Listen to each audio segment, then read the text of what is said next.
one of the greatest welterweights of all time. This will make you great, son. This right here, hard work. He is known to those around him simply as Bud.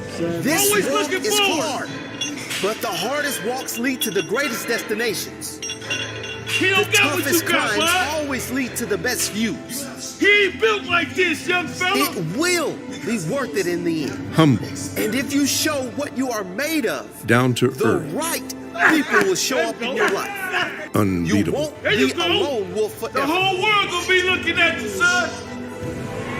For the past 13 years, rarely has an opponent laid a glove on him when it counted. Just attack to close it. That's it. 37 victories forged by focused precision That's it. It's over. and extraordinary power. They say he's been in some tough fights. But wait till he step in the ring with you. You were born to lead. Lead the pack. He gonna find out why they call you the best welterweight in the world. In the other corner, Showtime. a man who calls himself Showtime. 31 wins and an unquestionable flair for the highlight reel performance. Your destiny is in your hands. Get out there and hunt it. Yet in this sport, every claim has its day of reckoning. And this time, it's for the WBO welterweight title. Man, bud, what you gonna do to these chumps? Man, I don't know. You won't have to wait to see that.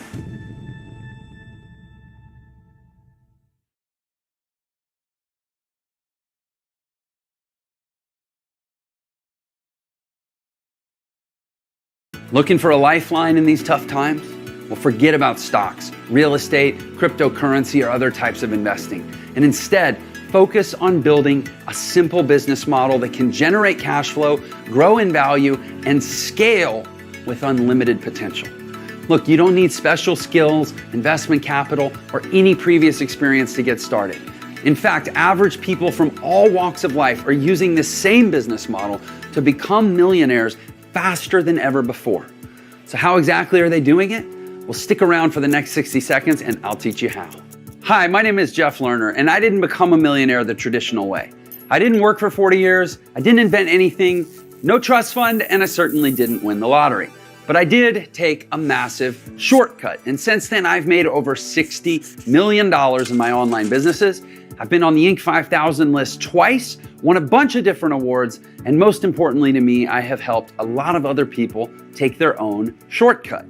And now for the first time ever, I'm sharing the secret to my success with everyone for free in a brand new book called The Millionaire Shortcut. And I'm not gonna do this forever, but for right now, it is 100% free. No catch, no shipping cost, and no credit card required.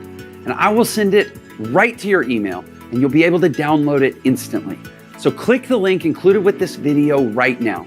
Go to my website, enter your email, and get your free copy of the book. This book is less than 20 pages, and you can start reading it in the next 5 minutes.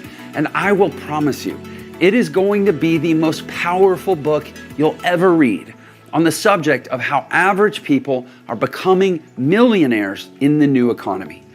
Right now, there are over 1,700 new millionaires created every day just right here in America alone, and it is more than double that across the globe. People are becoming millionaires faster and easier than ever before. But how do they do it? And more importantly, how can an average person do it too? Well, that is exactly what you're gonna learn in this book. So with that said, click the link or the button around this video, enter your email address, and I'll send you an email with your free copy of The Millionaire Shortcut right away.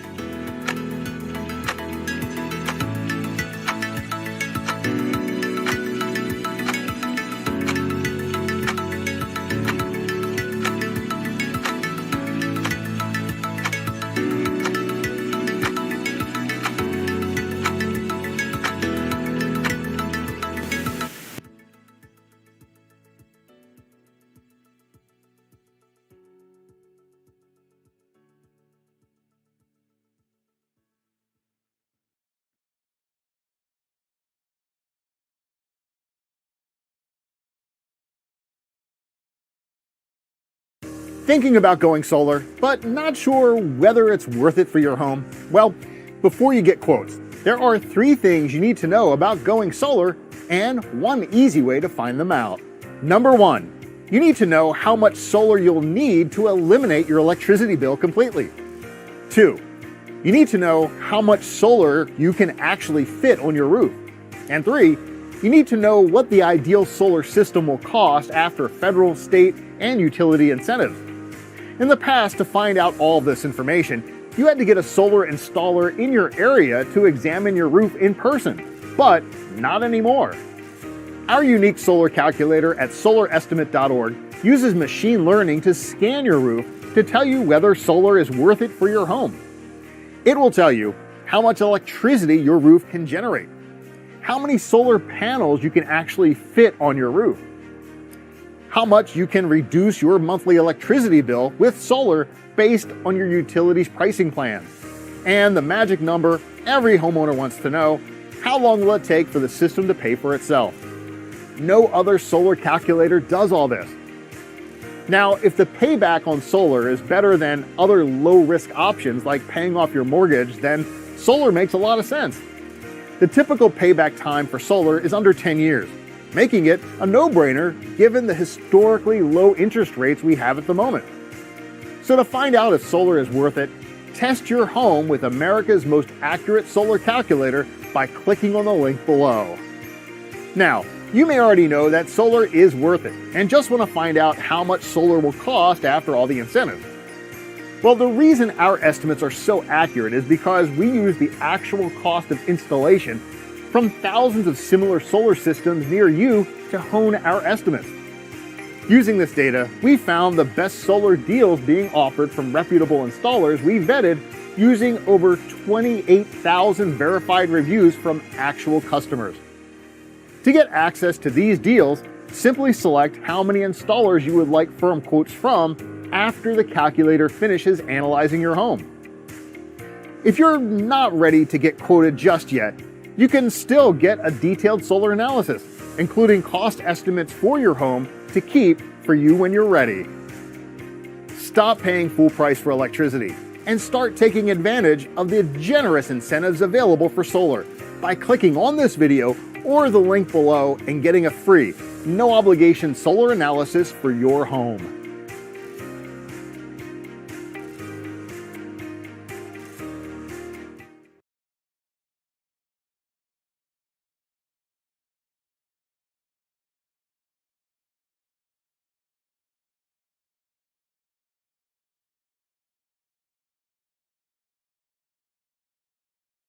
Vodka soda With lime. vodka cranberry. With orange.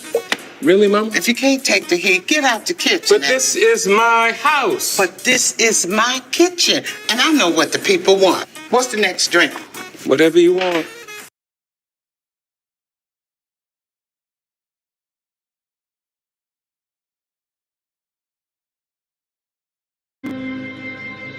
Still, when it happens, when the night finally arrives, one can't help but think that this is a matchup and a moment made in heaven.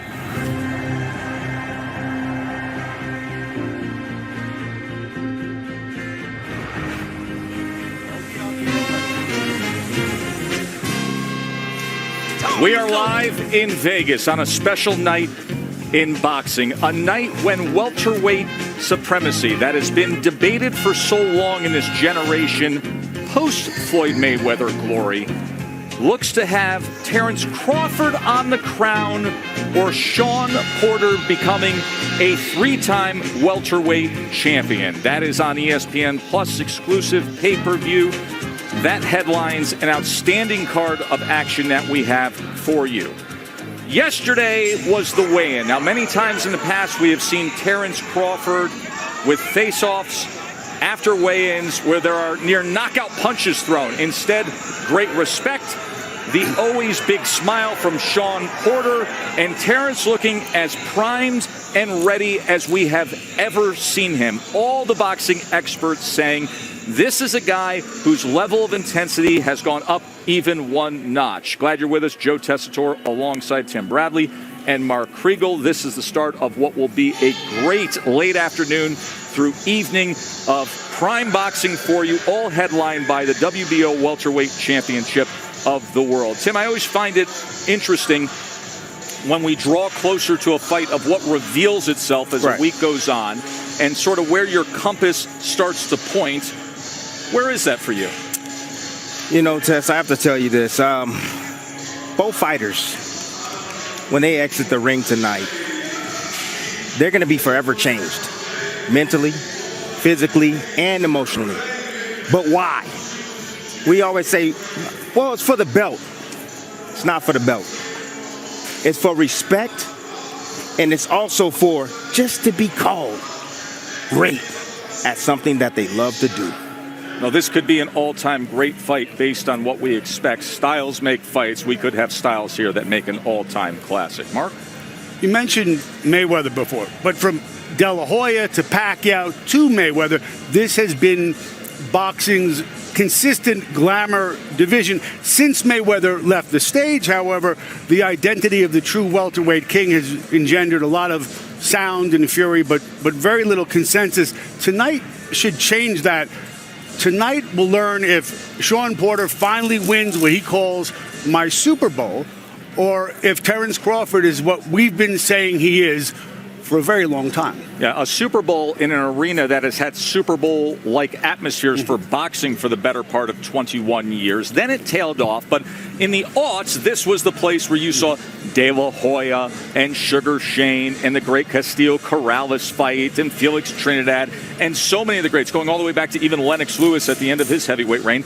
And then our dear friend, our colleague, Andre Ward, who fought Kovalev here at Mandalay Bay. Andre, let's get your opening thoughts of what should be a spectacular evening.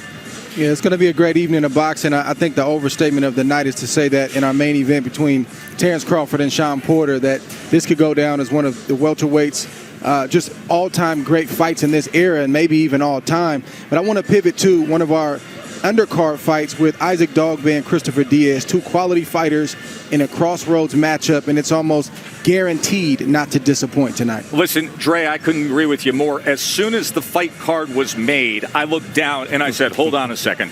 We're going to have Diaz versus Dogboe, a former champion at 122 pounds, Christopher Pitufo Diaz, who's been a proven warrior. They're going to fight at featherweight. Both guys have been victims of Navarrete. Both guys have been affected by the great Emmanuel Navarrete. And now that fight, which will be coming to you on ESPN2 as well as right here on the app, that will be the lead up before the 9 o'clock start to the pay-per-view. But let's get the night started with live action. Bernardo Osuna is standing by ringside. Bernardo. Thank you very much, Joe. Ready to go with Delonte Tiger Johnson against Antonius Grable. So let's take a look at what we have in store for you and what will be an evening of boxing from the Mandalay Bay. We're opening with two preliminary fights featuring the debut of 2020 U.S. Olympian Delonte Tiger Johnson and the return of 2016 Olympian Carlos Valderas, in what will be his 12th professional fight. And then we're going to have, at 7 Eastern, we'll be moving over to ESPN2, where former world champion Isaac Dogboe takes on Christopher Pitufo Diaz in a fight that we know may even steal the night, as both fighters are hoping to get another crack at a featherweight world title. Then, when it comes to 9 Eastern, our pay-per-view card on ESPN Plus, we'll start off with lightweights and then move on to a couple of middleweight fights with title implications. And that will all be leading up to our main event between Terence Crawford and Sean Porter. Remember, you can only buy this pay-per-view exclusively on ESPN Plus, so you don't want to miss that. And right after we're done with the pay-per-view, check out the State of Boxing on ESPN Plus. Now let's send it up to Lupe Contreras to get things started. Ladies and gentlemen, it's my great pleasure to welcome you all to Michelob Ultra Arena. At Mandalay Bay, Las Vegas, it is Crawford versus Porter. Live and exclusively on ESPN Plus pay-per-view. proudly presented to you by Hall of Fame boxing promoter Bob Arum's Top Rank Incorporated and TGB Promotions. Tonight's bouts are being sanctioned by the Nevada State Athletic Commission. Chairman Stephen J. Klubik. Executive Director is Bob Bennett. Our medical team at ringside, we have Doctors Jay Coates, Raimundo Luna, Tristan Cooper, and David Obert. Keeping track of time and knockdowns, we have Jim Cavan along with Steve Mazzagatti. We get the action going with this bout. Set for 4 rounds or less in the welterweight division. Our judges are Lisa Jampa, John McKay, and Steve Morrow. At the sound of the bell, the man in charge of the action, referee Alan Huggins. Introducing first, the fighter standing in the blue corner. He enters wearing black with peach trim. On the scale, he registered an official 146 3/4 pounds. And tonight, he enters the ring for the 6th time as a pro with a record of 3 victories against 1 defeat, 1 bout even. All 3 victories coming by way of KO. From Sarasota, Florida, Antonius Missile Grable. Across the ring in the red corner, wearing white with tiger stripes, he weighed in at an official 144 3/4 pounds.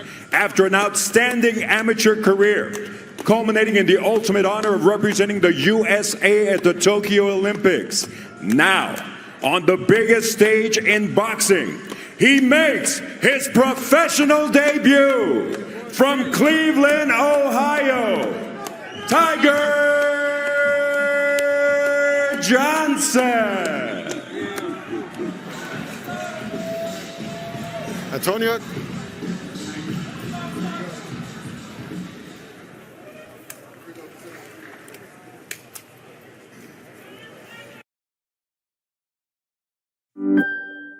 Chromebooks are seriously easy to set up, right out of the box. Just sign in with your Gmail and bam! All your files are right there. Now get after it, because you're good to go. Switch to setting up the easy way. Switch to Chromebook. Homeowners, if you are sick of paying too much money for electric bills and you have a meter that looks like this in your home, you can get paid today to switch to solar at no cost to you. It costs literally nothing to get the solar installed. You're not going to spend a dime out of pocket to go solar. And the best part is when you do have the solar panels, this meter, it'll actually run backwards and credit you on your electric bill so you don't have to make a bill payment ever again. Okay, so if you're looking to save $100, $200, or even $500 per month on your electric costs, click the link in this video right now. This program is first come, first serve, and it is expiring very, very soon. And these subsidies are being phased out. This whole program is actually sponsored by government and tax incentives. So the best part about it is when you do qualify for this, you will get paid thousands and thousands of dollars back on your taxes and on your tax return just for switching to solar energy, and it's not going to be a cost at all to you out of pocket, okay? So click the link in this video, see if your home qualifies. You can still watch the video you came here to watch. We're just going to open up another window and we're going to ask you a couple quick questions to make sure your home qualifies, because not all homes qualify, unfortunately, and that is the catch to this. Not every Gentlemen, you've been given your instructions. Obey my command. Protect yourselves at all times. Listen, anything above here is good. Anything above here is good. Touch gloves. Let's go. Seconds out. I'm Bernardo Osuna, joined by former world champions Timothy Bradley, Hall of Famer Andre Ward, and current junior lightweight unified champion Michaela Mayer. So we have a great fight for you guys, and you know Tiger Johnson very well from your time as a member of Team USA and an Olympian as well. Yep, I spent my last couple of years with Team USA with Tiger Johnson, so definitely know a little bit about his style. I know about that sharp jab too, personally, from sparring, and it's a quick and fast, strong one, so I expect him to use that a lot in the beginning of this fight. Tiger says he feels like he always has something to prove. He got dropped in his first Olympic bout against the Argentinian Brian Arregui. Then he took a decision against Ablekan Zukov of Kazakhstan, the first time a welterweight from Kazakhstan had lost in a long time. And you see the sharpness, Tim, of Delonte Johnson. Yeah, Johnson is part of that next generation for Top Rank, right along with Duke nice Reagan. Right hand as the legs of Grable start to wobble. And Johnson, they call him Tiger. because of a tattoo, not a tattoo, a birthmark that he has that looks like a tiger stripe. And here he's striping the face of Antonius Grable with the right hand. He's finding a home for that 1-2. He's gonna keep throwing it, and I have a feeling he's gonna land it nice and clean. That was his game plan from the beginning, was to keep that sharp jab in his face, and then he knew he would see the big combinations sort of open up after that. See, everybody's wondering why Grable's getting hit with that right hand. If you are wondering, he's keeping his head directly on the center line. He's not moving his head off the line. When the right hand comes at you, typically you want to move your head to your left to avoid the right hand.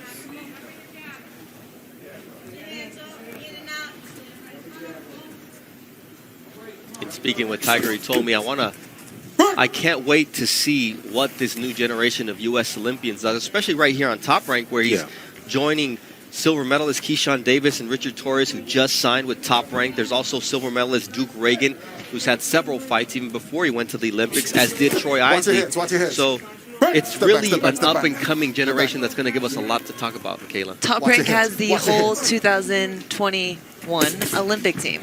They signed all the men. The last one being Keyshawn Davis, I believe, recently, but now they have all the men from that squad. Ooh, nice uppercut there from Tiger, although he got clipped with a right hand from Grable.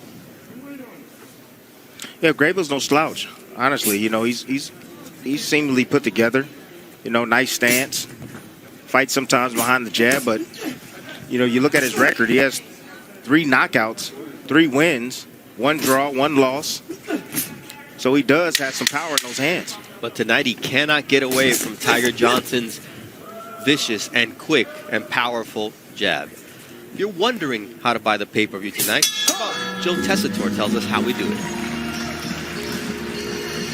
ESPN Plus is the exclusive home for Top Rank's Crawford versus Porter pay-per-view. Here's how you can stream the fight. Go to espnplus.com/ppv and click Buy Now. Or go to the ESPN Plus tab in the ESPN app and click on the Fight tile to purchase. If you're a new subscriber, you get this pay-per-view and an ESPN Plus annual plan for only $89.98. For over a 30% discount, you get the undefeated Terrence Bud Crawford against the former champ, Shawn Porter, as well as exclusive Top Rank fights, historic fight archives, and more. Then you can stream this super fight anywhere, including TVs, tablets, laptops, phones, wherever you want to watch it. Go to espnplus.com/ppv for more details. So you can only purchase the app, the pay-per-view, on the ESPN Plus app. So we'll hope you can join us later on this evening. Can't miss Terrence Crawford against Shawn Porter. And right now, it's Antonius Grable trying to attack the young 23-year-old from Cleveland, Ohio, Tiger Johnson, who's making his professional debut. See the heads come together there momentarily. Tiger has a really good jab, and I don't like when you see someone like that, especially when you're going up against someone like his opponent who does have some power. You don't want to have the earmuffs up like that. He wants to keep the jab going. Well, it seems like he shook up Grable with a nice left hook now. Didn't Delonte? I like that. You know, he was landing the 1-2. Pretty sure his corner saw it as well. And that's what I was going to say. I was going to say, you know, where's the follow-up? Come with the hook. Finish with the hook, son. Will Bonner is the trainer of Antonius Grable, and there is the vicious right hand. And once again, Grable takes it, but man, he's getting shaken by the right hand of Tiger Johnson. Stop. Stop holding, okay? I think the oddest thing with Grable right now is he's getting hit on the chin. You see the legs buckle a bit. Then he recovers. Then he gets hit again. His legs buckle once again.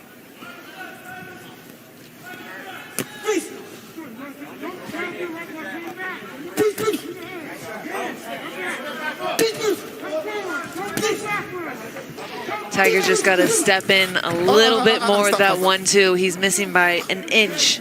Could be still back from the amateur days where you're looking more a little bit to score points and you really haven't realized how to really sit and turn your punches in. It'll come with experience, but he still has power regardless. As he started to set up a bolo punch with the right hand, it reminds me that Two of his favorite fighters are the sugars of boxing, royalty. Sugar Ray Robinson and Sugar Ray Leonard. Ooh. Nice shot there from Grable. There it is. Beautiful shot. Johnson took it well.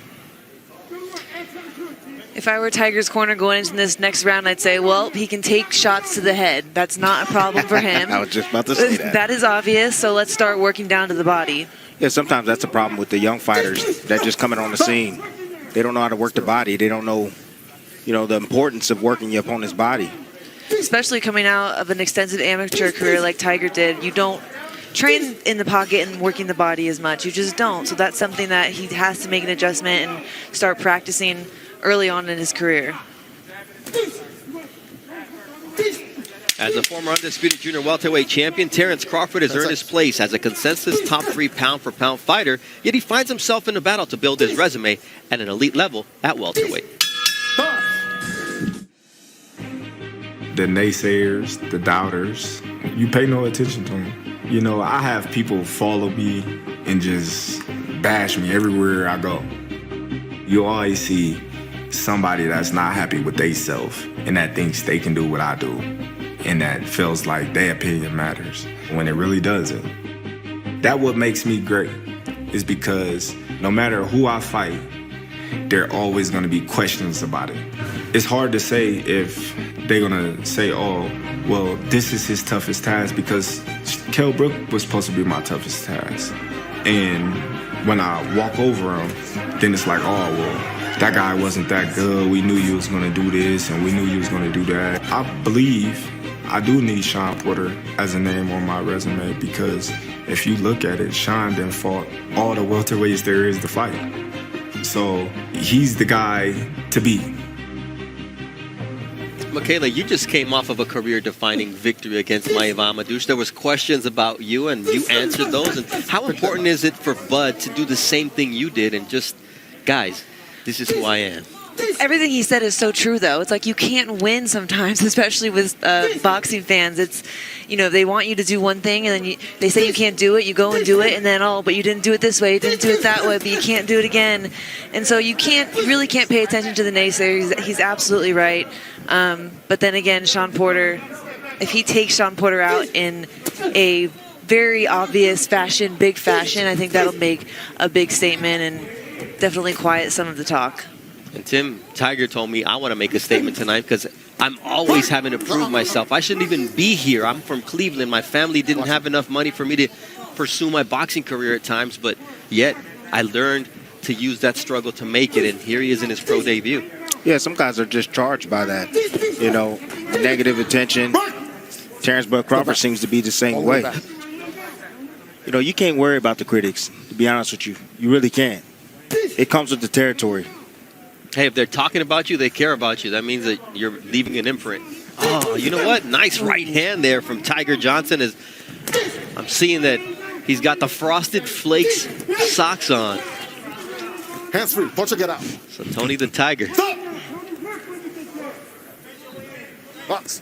Didn't make it on the Wheaties box, but smart man doing some marketing.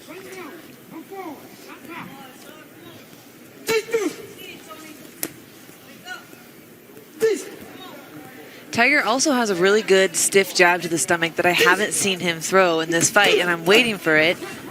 Right. What's up? I'm sorry. Step back. You good? You good?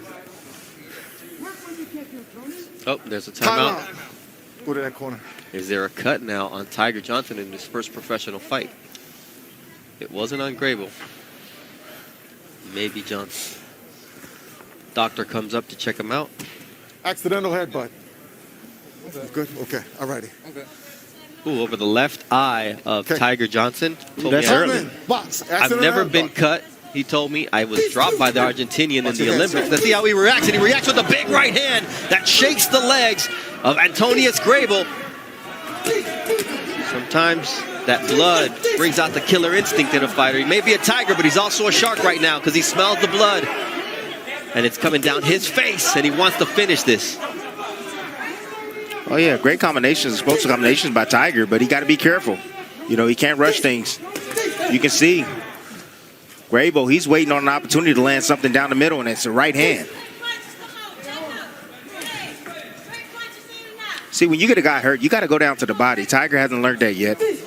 But when he goes back and he watches his telecast, he's going to hear us talk about it. Go down to the body. That's how you weaken your opponent. You bring the hands down as well. Yeah, his opponent can definitely take some big shots to the head. I mean, Tiger's landing some pretty hard right hands on him right now, and he's not seeming too phased.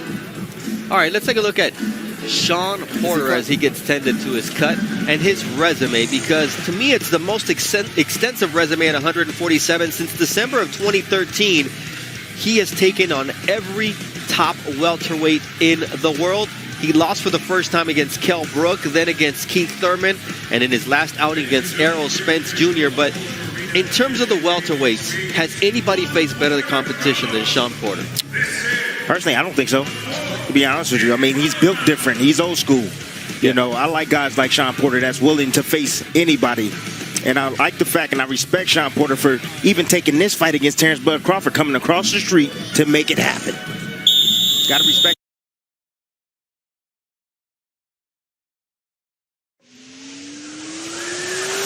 This is the dimension of imagination.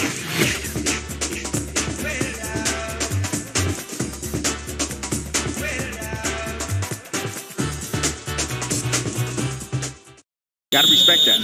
Seconds out. That's exactly what boxing needs. No excuses. Let's go. Just make the fights happen, and that has been the mantra of Shawn Porter. As we see Tiger Johnson come out, the cut man did a great job. Joe Guzman working with trainer Renard Safo and Prentice Brewer. Oh, I know Prentice Brewer very, very, very well. He came in sparring session, I think it was in 2011. I had him for about a day or two. You saying you got rid of him? Saying he didn't come back? Yes, sir. Sent him home. Well, he did some sparring with Tiger Johnson for his pro debut as well. So it's one of those things where the trainer not only is telling you, the assistant trainer is telling you not only what to do, but how to do it, and gets in the ring with him.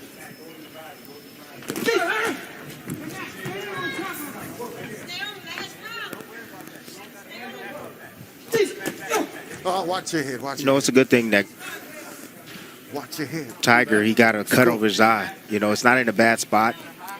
But still, just having that experience and say that, hey, I've been cut before, it didn't bother me. He's getting that out of his system right now in his first professional fight.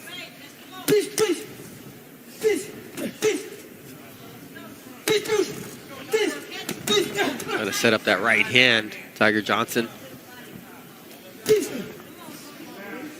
Really good straight shots. A lot of straight 1-2s right down the middle, and you can see that he's perfected that from his time in the amateurs. That is the #1 scoring blow that you want to land, because it's obvious. This right hand hurt him, and it's going to be a knockdown for Tiger Johnson. 3, and in the 4, pros, 5, 6, 7, 8. Walk to me.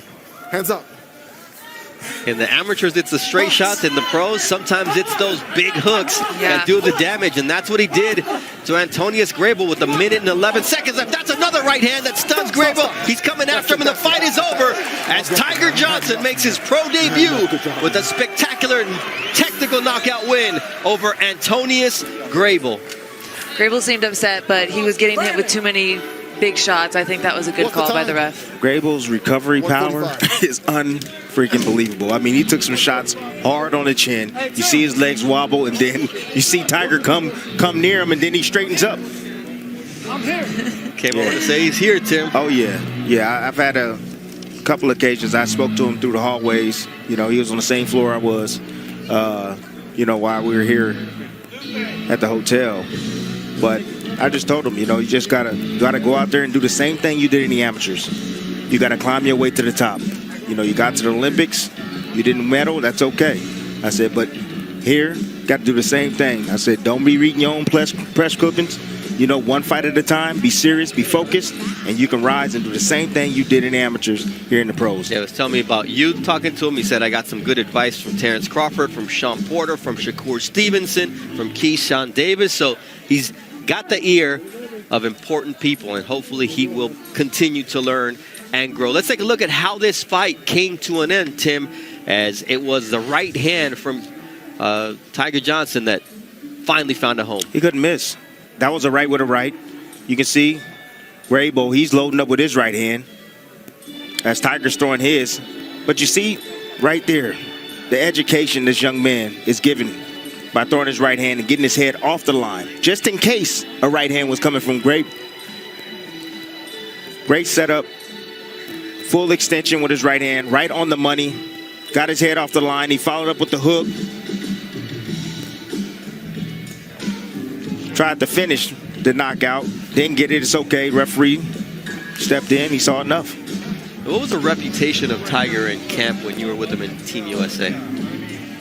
You know, he's matured a lot. He was just a kid, honestly. It was like 4 years ago when I turned pro and left amateur boxing. So I just remember me and Ginny, we were kind of like the vets on the team, and there was this new young group of kids coming up. But he's always been nice, always been hardworking. It's not easy to make the Olympic team. Even when I was on the team with him, he still had top competitors that he was in there going up against. So, but he worked hard and he rose to the top and fell short against the Cuban in the Olympics. But you know, that really has nothing to do with how he's going to perform in his pro career. He looked good today. I want to see him keep learning, keep developing, learn how to finish to the body after that strong one too. And as long as he does that, doesn't become complacent, you know, he's a future world champion. A lot of talent here at Top Rank when it comes to former Olympians. Let's send it up to Lupe Contreras for the official time of the knockout. Here at Michelob Ultra Arena, Las Vegas, an accumulation of punches obligates referee Alan Hudgens to stop this contest with an official time of 1 minute, 54 seconds of the fourth and final round. Declaring the winner by way of technical knockout in his professional debut, Tiger Johnson. So Tiger Johnson gets into the fourth round but doesn't go to the distance in his first professional fight, getting the technical knockout. When we return right here in Las Vegas, the debut or the return of Carlos Valderas, the Olympian.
everything leads to Terrence Crawford against Shawn Porter tonight on the ESPN Plus pay-per-view. That'll be at 9 Eastern Time. We've got more action in the ring right now as 2016 Olympic teammate of Michaela Mayer, Carlos Valderas, well, he is in the ring for the second time under a new trainer. He'll be taking on Julio Cortez, who's from Esmeraldas, Ecuador. This is a junior lightweight fight as Valderas follows the footsteps of his Olympic teammate Jamel Herring, going from 135 and now campaigning at 130 pounds, looking to make some noise in this weight class. So let's send it up to Lupe Contreras for the introductions.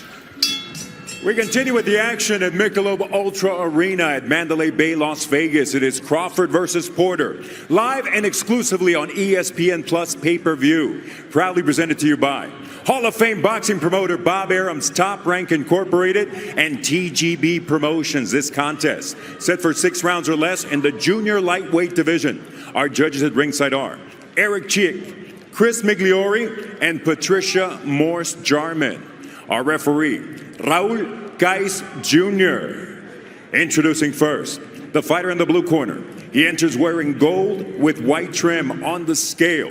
He registered an official 131.5 pounds. And he enters the ring for the 19th time as a pro with a record of 15 victories against only 3 losses, 11 of his victories coming by way of knockout. From Esmeraldas, Ecuador, Julio Memín Cortez. His opposition across the ring in the red corner, wearing Mexican green, white, and red. He weighed in at an official 131.75 pounds.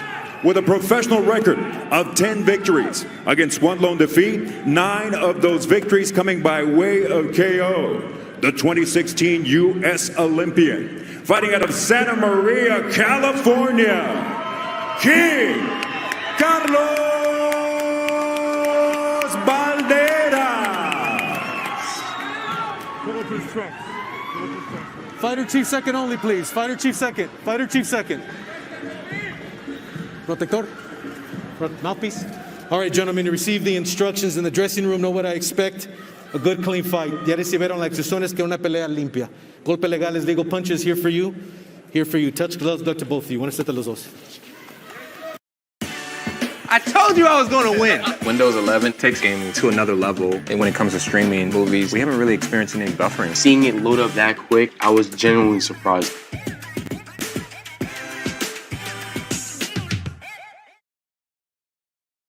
Cortez coming off of a loss to Albert Bell in Tulsa on August 14th. That was on the same card that we had the return of Carlos Valderas after a 20-month layoff when he got a TKO 2 victory over Fidel Cervantes, and he looked spectacular under Buddy McGirt's guidance. Yes, he did, but he got a new team tonight. So I'm wondering what they were able to do with him during this camp. But he's still training with Buddy McGirt. Got Jacob Duran there. Adam Lopez has got a new team, and we'll talk about that later on this evening. Bernardo Osuna alongside Timothy Bradley and the unified junior lightweight world titleist Michaela Mayer. And Carlos Valderas came out with a lot of ballyhoo and a lot of hopes coming out of the Olympics as there was a slip there. Don't get scared. I got scared. No, I'm really happy to see Carlos. Sorry, I'm spacing. I'm really happy to see Carlos at Top Rank because he's a really, really great fighter, and we both competed in the 2016 Olympics together, and he sort of had a rough start in the beginning of his pro career. I'm assuming he just really wasn't with the right people, wasn't moved properly, and so I'm just happy to see him with the best promoter there is, Top Rank, and doing his thing. He had a great win, his last fight, great knockout against Fidel, who I also know from the amateurs and trained a lot with. So that was a tough fight to watch, but Carlos did his thing. He's a skilled fighter, and I expect him to do the same thing against his opponent tonight, Julio Cortez. I'm looking at his resume, and he's had a lot of ring experience, but I just don't see him being able to hold off Carlos for this entire fight. Oh, nice right hand from the shorter fighter. He's used to being the shorter fighter in the ring. And Valderas, you see using those Grant gloves because he suffered a broken hand in his loss against René Tellez Giron, where he was stopped. He couldn't use the right hand or even train, he said, because of the fact that it was hurt. But nonetheless, he says, now I use these Grant gloves to protect the moneymakers. Guys, right now, this is not the Carlos Balderas that I was expecting. I'm just letting you know that right now. He's a little flat to me. Look a little lethargic. He wasn't sharp as he was in this last fight out. He's getting hit with shots, dropping that left hand. You got to be careful. That right hand of Cortez is going to catch him over the top. I was going to give him a little bit of time to warm up, but I don't disagree with what you're saying. I want him to kind of wake up a little bit and keep that jab and keep him at a distance, stay off against the ropes, hold the center of the ring a little bit. And you know what told me that he's not 100% tonight? When he fell. That little fall right there, I mean, it's the first round. Your legs should be strong enough. He should have been athletic enough to be able to hold himself up. That's what's telling me. Ooh, there's that stick from Carlos Balderas, and there's a right hand that sends the mouthpiece of Cortez flying. Stop! Time! Interesting, because there was not a break in the action. But referee 10 seconds left. Raul Caiz Jr. with just 10 seconds left decides to give Cortez's corner a chance to not only give him a break, but rinse off that mouthpiece, take their time. Here you go. Time in. Box. Ahí viene la campana. Listen for the bell, gentlemen. Tiempo. Who is Sean Porter? Well, he's a two-time division champion, but he's a lot more. Sean Porter's an exciting fighter. The bell rings, and you're going to get excitement. He's throwing punches. He's moving towards you. He's moving quick this way. He's moving quick that way. If you hit him with a shot, he's coming right back with 2 or 3 punches. If he's fighting your favorite fighter, that guy's in trouble. My goal a long time ago was to become one of the most exciting fighters in the world. And then once people told me that I could become one of the greats of my era, I made that a goal of mine as well. So it rests on November 20th. Boxing really needs more fighters like Sean Porter. Yeah, absolutely. That's why we want to watch boxing. The best fight the best. Sean Porter wants to fight the best to prove that he's the best. Ooh, that was a low blow there from Julio Cortez. It was on the numbers. You okay? Yeah, it's on the numbers. You okay though? Yeah. It was on the numbers. On the twos? Below the numbers. It was right there. What?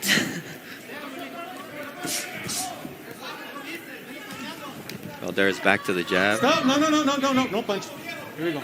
Box. Así mero. See the legs again? I'm just watching. I'm watching his legs and how sturdy they are.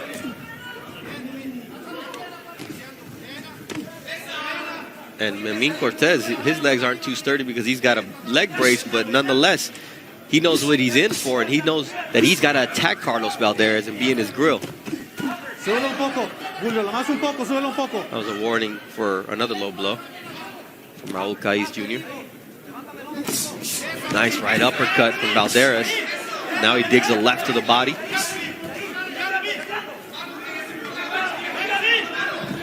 See Cortez, he drops his chin and puts his head out there, and he's closing the gap and he's working down to the body, doing some good work on the inside. You know, he's a shorter man. Sometimes it's tough for a taller guy to fight a short guy like Cortez. Punching down. You're taller than most of your opponents. Especially when they get up underneath you like that. That's why you got to keep the space. One step back, and Cortez should be falling in, and Balderas should be ready to catch him. I don't really like the earmuffs and him sort of sitting in there and banging with him. I don't think he needs to do that yet. Nice body shots from Balderas once again, digging to the small body of Cortez. That gives him a smaller target, but he's finding it. Nice left uppercut. That's nice. Balderas sets up a right uppercut now.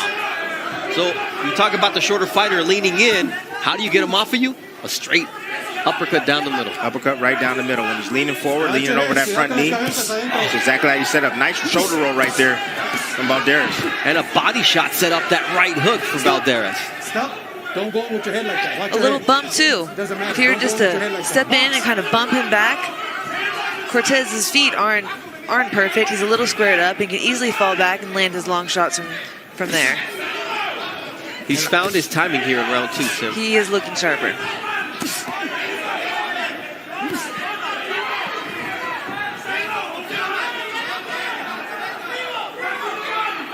Well, this is the thing about Darius is beating him in his own game.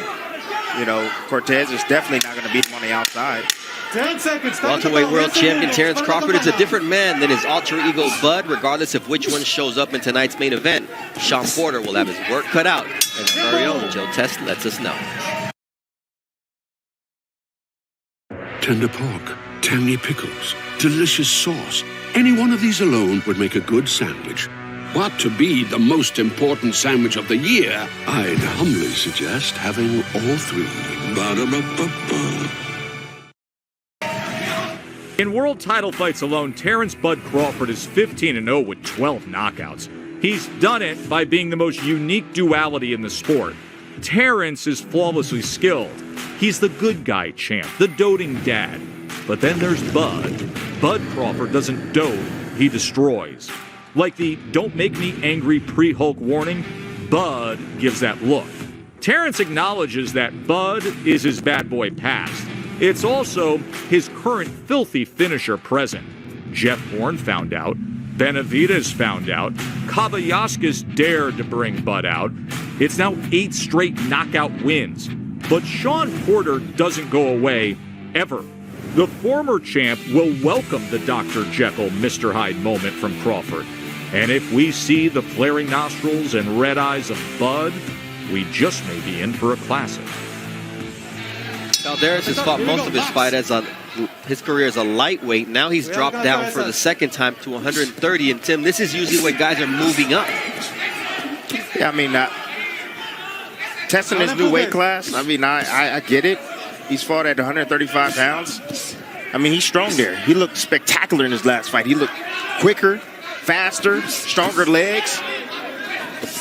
I mean, he's dominating Cortez right now at his own game.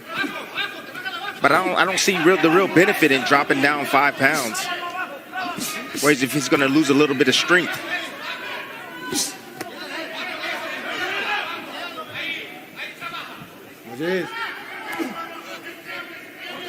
Nice body shot once again from Valdez. What does Valdez do best from your time in the amateurs with him, Michaela? He had quick hands coming up with him in the amateurs. Quick hands, fast combinations. He always had that rugged Hispanic style, which he still has. You know, he works the body a lot more and sits in there, developing as a pro. Right hand from the outside. Those legs are wobbly. Raul Caiz, the referee, thought about stepping in, and he's still taking a look at Memín Cortez, who continues to take shots. That was a mean right hand. I don't understand how Cortez did not go down. Well, he's got a lot of ring experience. You know, he may not be the most technically sound fighter, but he's definitely durable, and he's got a lot of time in the ring, a lot of rounds.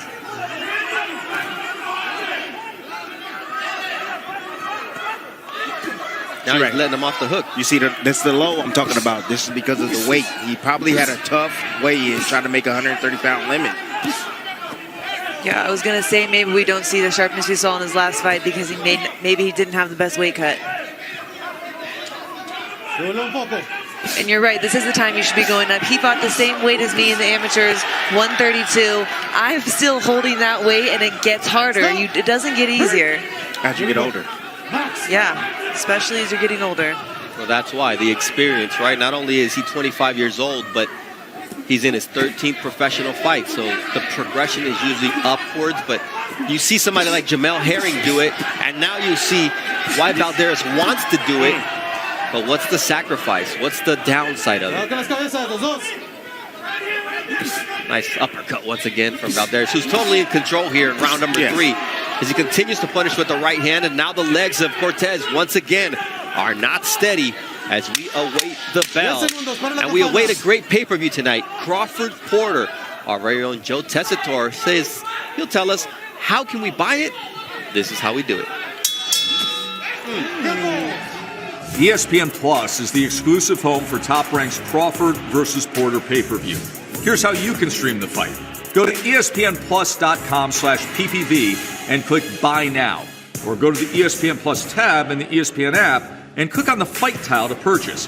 If you're a new subscriber, you get this pay-per-view and an ESPN Plus annual plan for only $89.98. For over a 30% discount, you get the undefeated Terrence Bud Crawford against the former champ, Shawn Porter, as well as exclusive top-ranked fights, historic fight archives, and more. Then you can stream this super fight anywhere, including TVs, tablets, laptops, phones, wherever you want to watch it.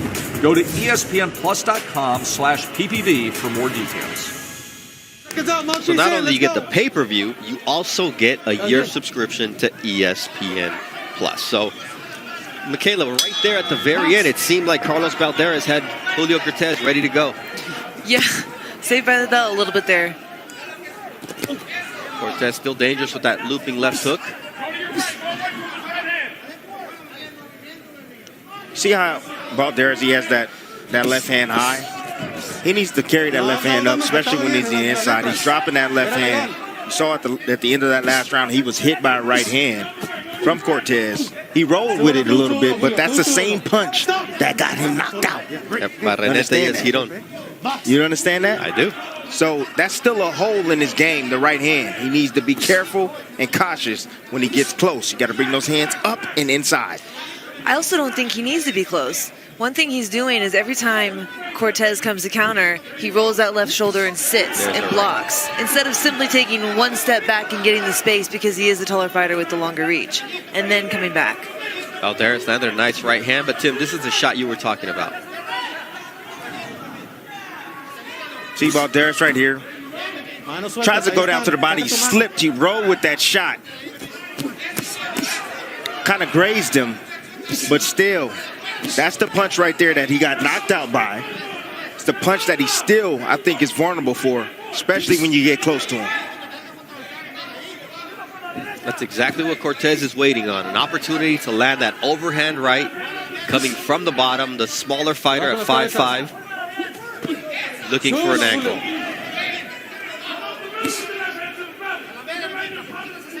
Just like Michaela alluded to, the fight on the outside would be a lot easier for him. At times he's fighting Cortez's fight, and he's giving him a chance. He's allowing him to hit him. That's fine. He's looking for the opens in the inside. That's the beauty about Balderas, but he can control things from the outside if he wants to and make the fight very easy.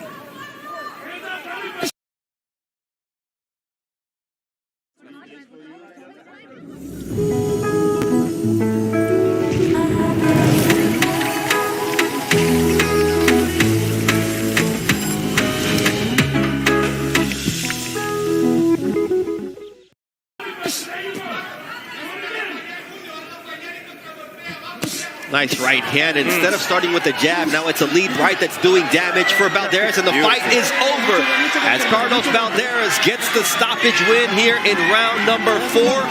And Julio Cortez, he's got great recuperative powers, but he was just taking too much punishment. Yeah, I mean, the ref thought he was taking too much punishment. I thought, honestly, the fight was stopped too soon, too prematurely, but it's not my call. It's the ref's job, and it's his call. But Balderas, he started putting his punches together when you're getting hit in the guy 3 or 4 times in a row. I mean, that's eye-catching for anybody. He was probably one clean landed shot away from falling, so I don't hate the stoppage. You're supposed to stop it before they get knocked out, I guess. We're seeing that nowadays, and actually when in the 3rd round where Balderas did a lot of damage on Julio Cortez, as soon as he was wobbly and he came back towards this corner, Raul Caiz Jr. was right there immediately, and he didn't stop it, but I think he stopped Balderas from going full bore and finishing the fight at that moment. I mean, you have to protect the fighter to an extent. It's the same with a coach in the corner getting ready to throw in the towel. You don't wait till, if you know your fighter's not hitting the canvas, you stop the fight before it happens. All right, let's take a look at how this fight came to an end. And Michaela, you said it might have been too early. Let's check it out. Double right hand. So you look at the variation. You know, he's looking, he sees the opening. Balderas, he has great eyes. Came right up the middle, boom, split the guard right there on Cortez. Then straight right hand when he pulled straight back. Referee. It was pretty much target practice from here on out. Boom. I mean, the only right issue hand. I have is probably what Michaela saw is that he's still responsive. He was still in the fight. Look at his eyes roll back. Right as he said Yeah, I guess that maybe Raul That's what he Jr. saw. saw it in slow motion and I hadn't, but he did it in real time. So, you know, he was responsive, but he was taking some punishment. And at the end of the day, Carlos Balderas now improves to 11-1. 10 of those victories have come by stoppage. And Lupa Contreras has the official time. Here at Michelob Ultra, a series of unanswered punches prompts referee Raul Geis Jr. to stop this contest with an official time of 2 minutes, 13 seconds of round number 4. Your winner, by way of technical knockout, King Carlos Balderas. So Carlos Balderas gets the victory and an impressive stoppage for the fighter out of California. Tonight we saw the debut of Tiger Johnson, the U.S. Olympian, and also U.S. Olympian Carlos Balderas get the stoppage win. Move over to ESPN2 at 7 Eastern for the continuation as we all lead up to Terrence Crawford against Sean Porter pay-per-view on ESPN+.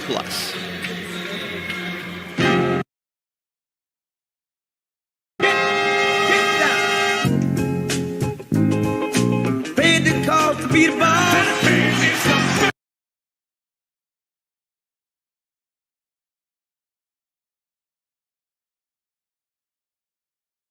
Now open. 24/7 Emergency Department. Pine Forest Emergency. A part of West Florida Hospital.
Unbeaten champ Brandon the Heartbreaker Figueroa Figueroa, from Heartbreaker to Ribbreaker, has been on a collision course with undefeated champion Stephen Fulton Jr. I'm the king of the 122-pound division. Now the electrifying unification bout fight fans have waited for is here. Another instant classic is on the horizon. Brandon Figueroa versus Stephen Fulton Jr. for the 122-pound unification title, live on Showtime.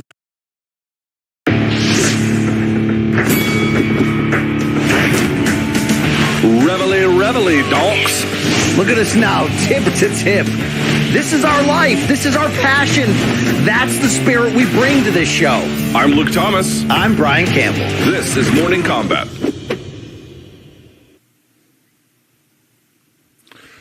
Hi, everybody. We are back like the people who try to get you to pay your bills on your predatory loans. We just won't stop. Can't stop, won't stop. Like Diddy. Mace. Hi, everyone.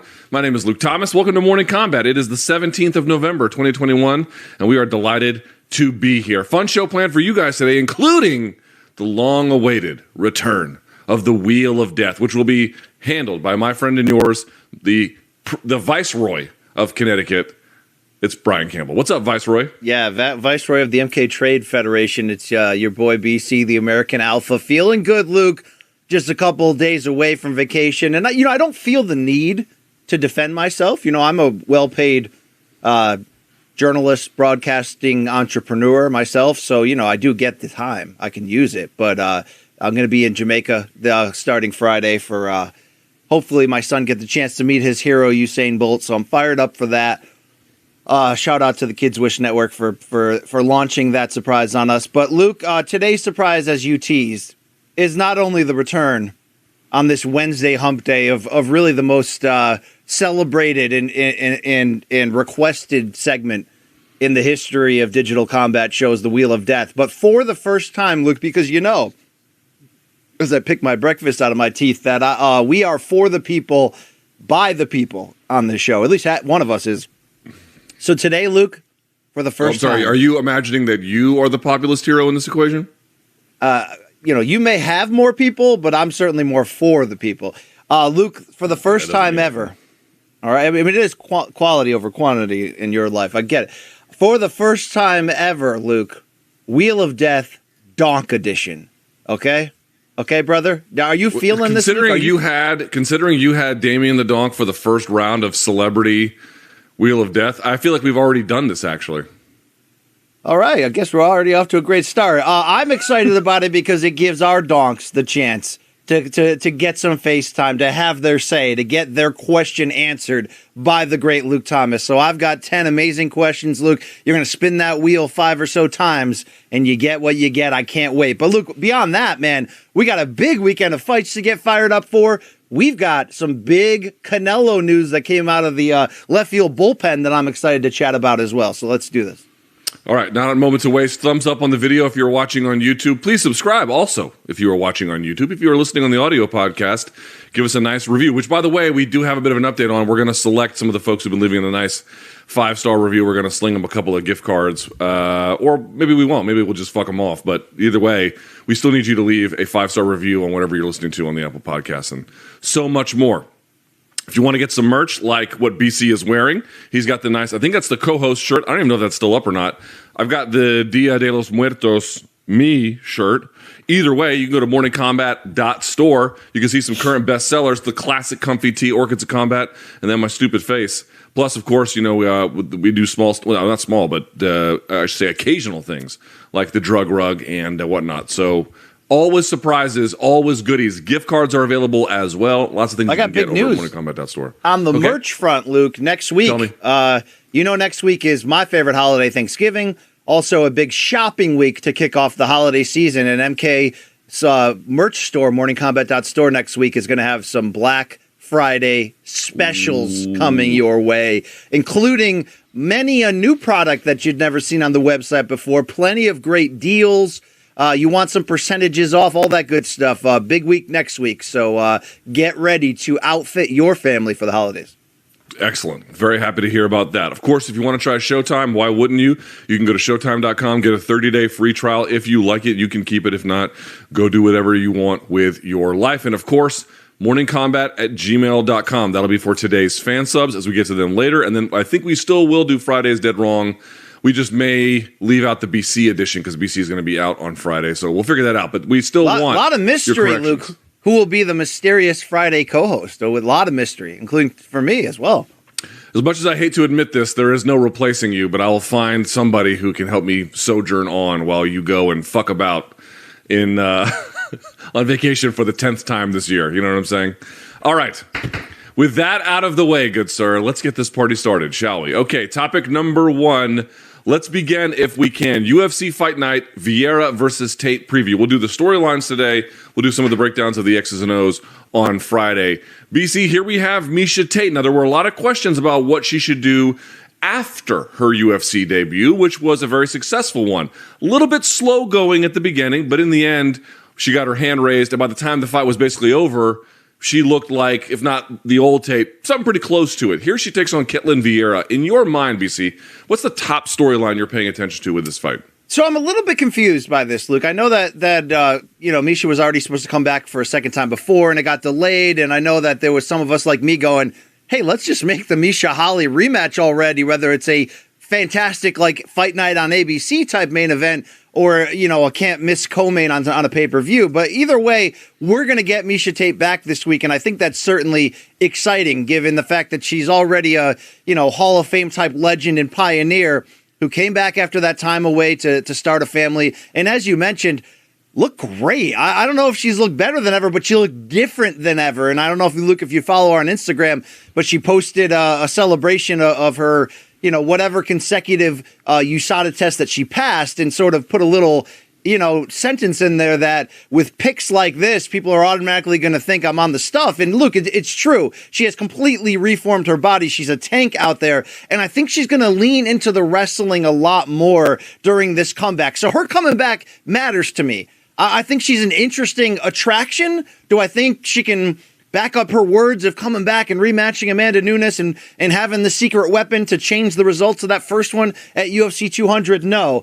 But certainly she's a breath of fresh air to these divisions, particularly women's bantamweight, who are not very deep right now, and there's a lot of retread. I want to see where she can go. As far as this specific matchup with Ketlen Vieira coming off a loss and having lost 2 or 3, Luke, I don't know the hook here. I don't know what the storyline is. I don't know what's at stake next. Does this feel like a keep busy, move the chains, fill out a main event? Because I kind of want to talk a lot more about this co-main than I do this one coming into this. We'll get to the co-main in just a second, but to keep it here, here's probably part of the reason why this fight was made, BC. The most obvious one that I can think of. If you just look at the rankings for women's bantamweight as it stands today, Ketlen Vieira is sitting at 7, Miesha Tate's sitting at 8.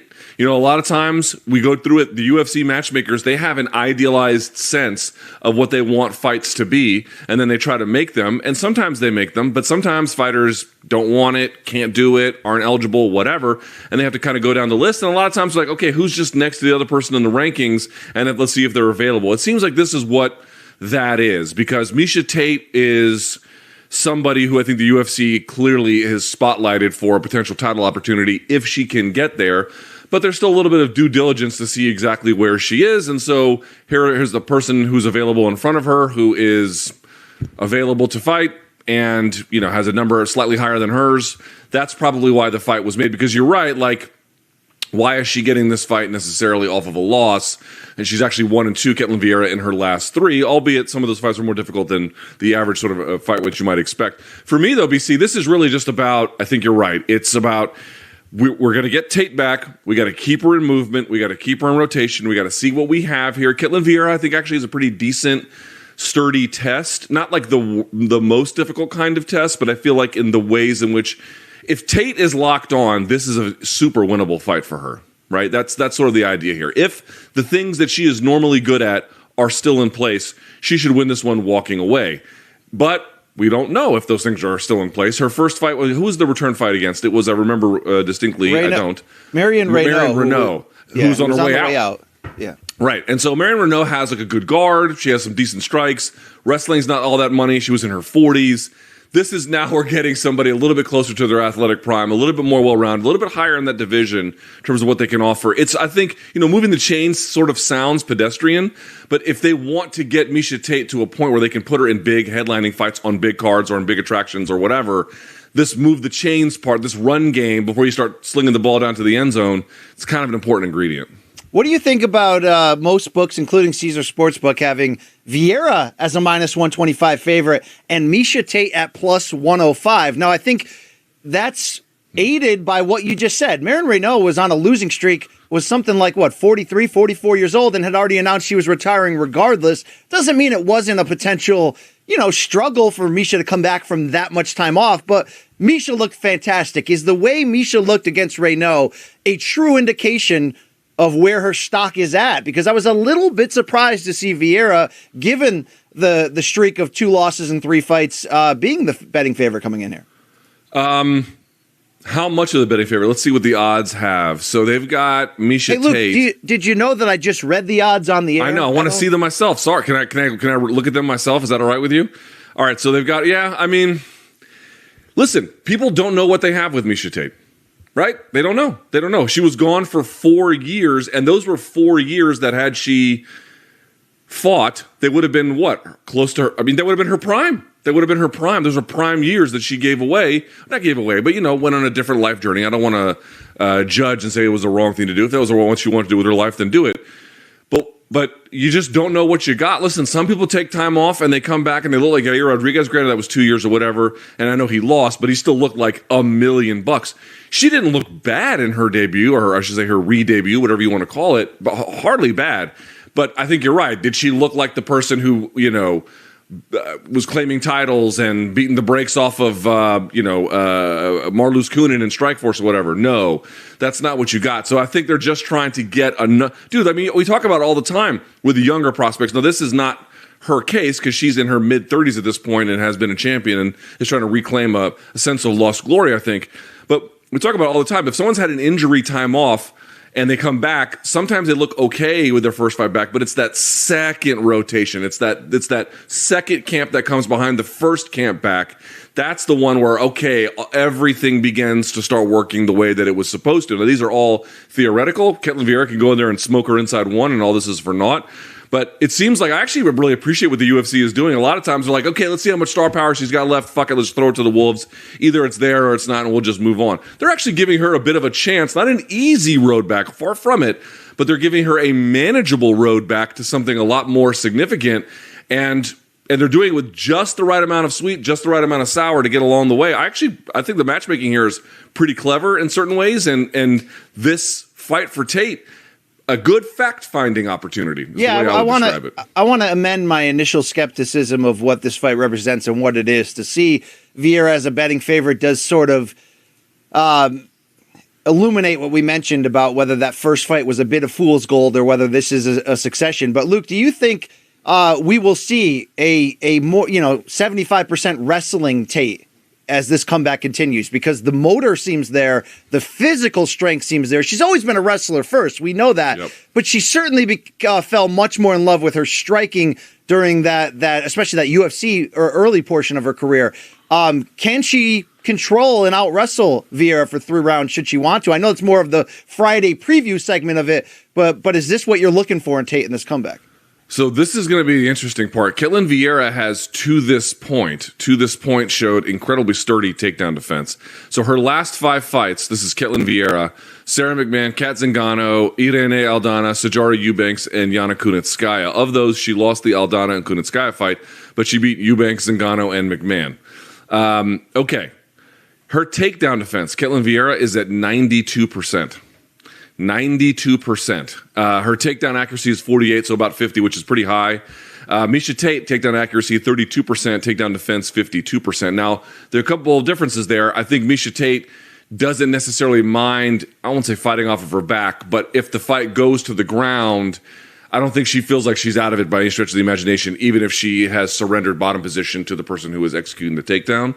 So there is that to think about. Obviously, I also think she has fought better competition overall in the course of her career than Ketlen Vieira has. But to be clear, this is why this test is kind of a little bit interesting, right? We're talking about how they made it at a little bit of convenience, but when you dig through the details, there's a little bit more to it too. What happens if Miesha Tate can't get Ketlen Vieira down? Can she beat her striking? Can she have what other gears can she go to get it? Or are we actually looking at this wrong? And her takedowns will be so dominant that, yes, she had a good run against these other 5 and whatever else fighters, but that doesn't mean anything when she goes up against Miesha Tate. Those stats are utterly irrelevant when that time comes. We're going to find out. It's an interesting test for Miesha Tate. If she passes it, to me, she's all the way back. I think we just asked the right questions of what this fight offers. Future-wise, Luke, we know Amanda Nunes will defend her bantamweight title against Juliana Pena coming up in December. Sooner or later, UFC is going to have to cash in on the Shevchenko trilogy because Valentina's kind of, ran roughshod through that division. So, is Tate with a win here, is the next progression the Holly Holm fight that we want, or do you think she could slide in there and take on the winner of that Nunes-Pena fight? Well, again, let's go back to the ranking. So here's who's at the top 5 at bantamweight, to your point. Forget about featherweight for a second. 1, you have Jermaine Durandamy, who's fought Amanda twice. Once as a champion, but twice overall. Holly Holm, who, could be back there, but, got smoked. Aldana is 3. Possible new face for her. We'll see. 4 is Juliana Pena, who has leapfrogged her. And then 5 is Aspen Ladd, who has had, a lot of issues. Miesha Tate's, if she beats Ketlin Vieira, is just basically sitting on just outside of that, or who knows how far she could go. She might get a title shot. I tend to think that there might be one more in front of it. But dude, this is the thing about Miesha Tate. Her name was not big enough that when she took time off and came back, they could just go Conor McGregor right to the front of the line, win one fight, and you're back. They couldn't quite do that, right? That didn't make sense. But she does have a big enough name where you do have to ask the question about, okay, maybe she doesn't get like the one and then the automatic shot, but how far away is she? 3 would seem like the most she would be away from. 2, it seems possible. This seems possible if the stars align and whatever. If she looks really good and beats up Ketlin Vieira and, takes her down and smashes her, whatever she does, I think it's possible she could get a title shot. It seems a little bit outside chance, but even though there's a bunch of people in front of her, none of them have that. What name did I read you? Ladd, Pena, Aldana. Aldana is the only one you could say has a stronger, a cumulative, more modern case than her. I mean, Holly Holm is there too, but she already lost, so that's different, right? Well, Aldana also lost to Holm 2 fights ago, which muddies the water a little bit, although I think Aldana is young enough with a punch. Very few women come in here with a punch, so that's interesting. If I could map the future based on the people winning who we think, if Tate wins this fight, I'd love to see her against Holly. I'd love to see Aldana against GDR, although Durandamy tends to be very inactive. And then, of course, if Amanda wins, I'd like to see Shevchenko in that trilogy. But we'll see what happens, Luke. A lot to look for in this main event, after all, despite my initial misgivings. And, Luke, are we all right? I've pitched to MK Showtime before. We should do MK couples therapy, because therapy's done wonders for me, Luke, on camera, and they keep saying no. Are you and I all right? Are you upset at me, Luke? What's going on? No, we're good. It's just my daughter's been sick, and I've been in and out of urgent care, and I haven't slept since Sunday, and I'm just tired. I understand and appreciate that, Luke. I'm so sorry to hear. She's fine. She's the spirit mascot of this show beyond Britton Beltran. We love her. Hopefully she'll be all right, Luke. I know she will.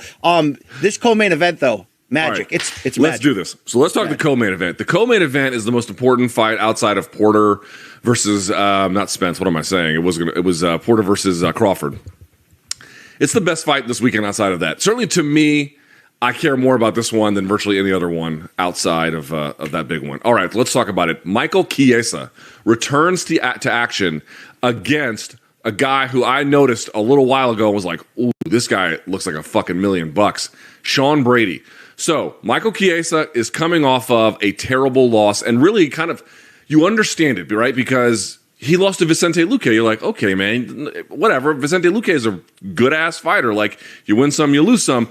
But it was 325 of the first round, and he got submitted, which, like, the ground is, where Michael Chiesa thrives, and he's looking to get back on track. Sean Brady is an undefeated guy out of Philadelphia, Pennsylvania. Shouts to Philly, AOTP, JMT, the whole 9 yards out there, Juju Mob. You know the whole story. He is undefeated, black belt in jiu-jitsu, looks like he has been in bodybuilding competitions for half of his life. And this is his toughest test to date. He is coming off of a fight against Jake Matthews, the one-time Australian prospect / future great.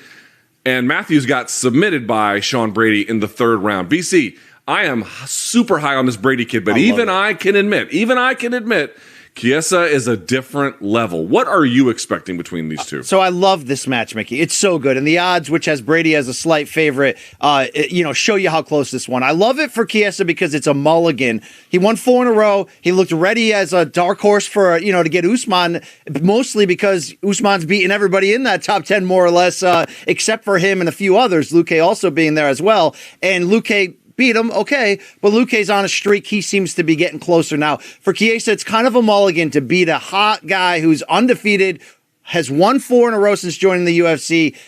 There's so much to like here. Luke, I don't know how good Brady is. You mentioned that Jake Matthews fight, which is his best UFC win to date. He still hasn't fought anyone, in my eyes, close to the level of Chiesa. So this is going to tell us so much. Plus, Chiesa has, a very difficult ground game when he's on his best. And this is going to test everything that Sean Brady is. And before we get into who and what Sean Brady is, Luke, I think he watches this show. I think he follows us. So Luke. He follows me on Twitter. He might follow you on Twitter as well. He certainly follows me. He likes the occasional tweet. I think someone sent him a clip months ago when I said something nice about him, and I guess he liked it. Because here's the thing, dude. He was supposed to fight, for folks who don't remember this, he was supposed to fight Kevin Lee. And then Kevin Lee, I think he got injured. Someone subbed in for Kevin Lee or against Kevin Lee, and then I forget who Kevin Lee lost to in his last fight. It was the bad one, but whatever it was. Future PFL champion Kevin Lee is what you're saying. Yes, I get it. Yeah, we said world champion. We didn't say where. But the point being is that fight was supposed to happen and it didn't. Then Chiesa loses, and then they make this one. The thing about Sean Brady is not only is this his toughest fight to date, it is by far his most high profile. By far his most high profile. He has not fought someone, while he has fought good fighters, he has not fought anyone with the kind of radar or the attention or the acclaim or, frankly, the success of a guy like Michael Chiesa. But let me give you some numbers. I know we do this on Friday. I'll do it again on Friday for the Friday show. But this is what stands out to me. First of all, this is where I think the fight's going to be won or lost. If you look at their striking, BC, this is not a contest. I don't think Michael Chiesa can win this fight standing. And I love Michael Chiesa. I think very highly of him. But you look at Sean Brady striking. Sean Brady's going to knock him out if the fight stands long enough. Okay, 4.72 strikes landed per minute for Sean Brady, just 1.87 for Chiesa. That is very, very low. Now Chiesa doesn't take a lot of damage because he's usually wrestling on 1.72, and Sean takes a little bit more, 3.6, because he finds himself in the fire. But his accuracy is nearly 60% for Sean Brady, dude. Can you imagine that? Nearly 2 out of every 3 strikes he throws lands. Holy shit, that is high. Here's the interesting part.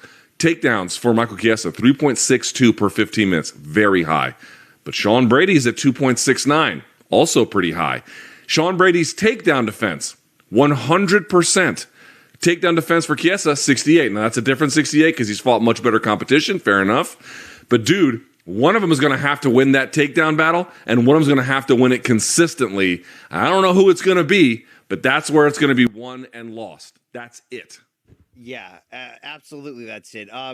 Before we get further on this, Luke, I was going to ask you, Brady has a very aggressive tattoo pattern, and there are people in our fan base who, of course, want your straight, hardcore, vanilla MMA analysis. But also, I like how you just demean my analysis because I don't make armpit fart jokes and show you that I can pull a nickel out of my ear. Luke, but okay. There was a generation of people once on this earth who thought the only way you can enjoy a potato chip is plain. And then one day someone sprinkled a little bit of that sour cream and onion on it, and they were like, "Oh my God!" Yours is not sour cream and onion. Yours is like jizz and chives. It's not nearly what you think it is. That beats fentanyl. So my point is, Luke, he's very aggressive with the tats.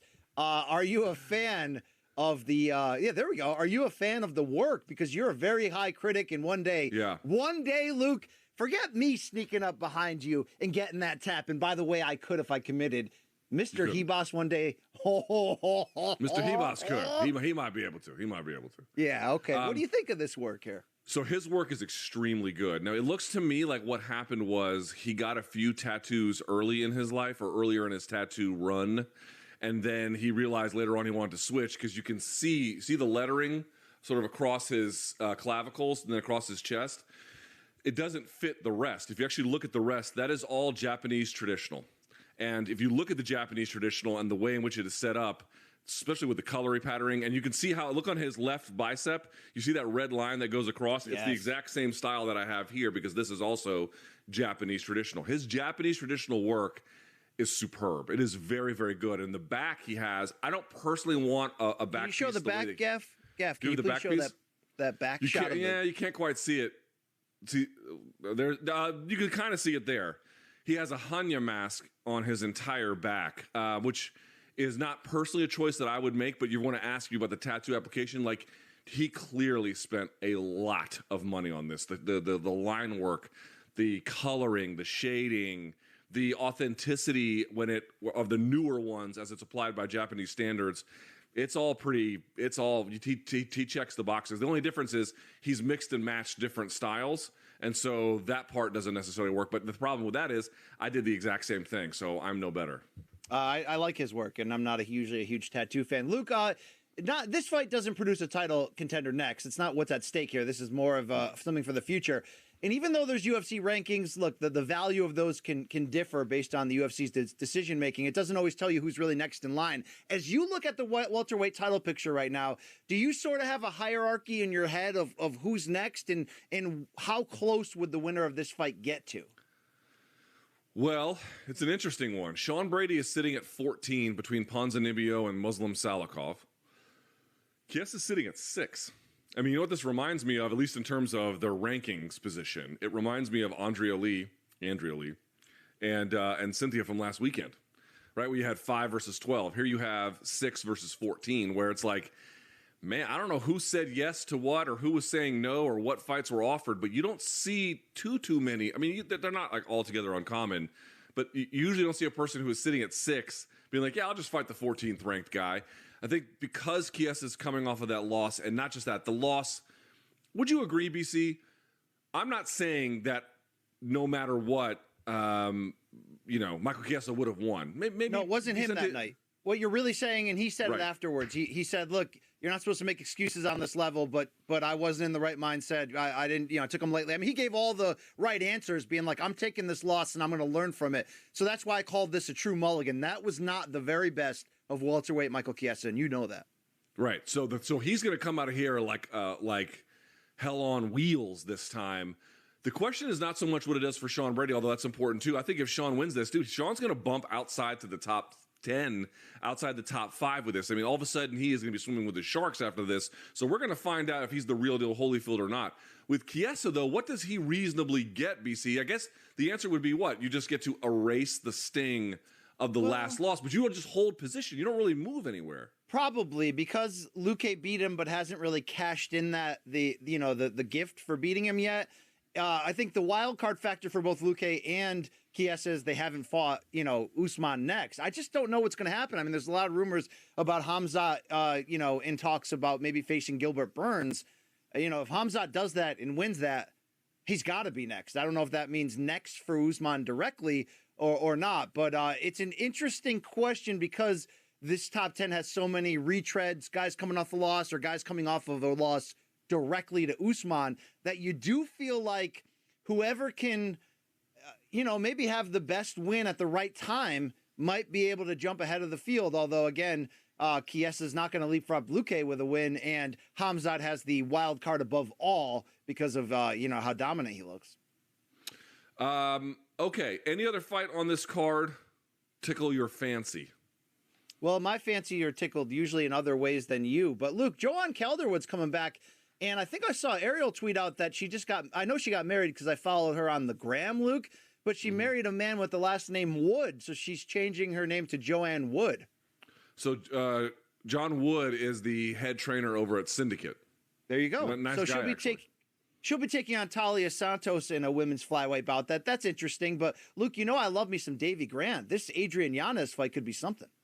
Well, and Adrian Yanez has incredible hands, remember? He also follows the show, if I'm not mistaken.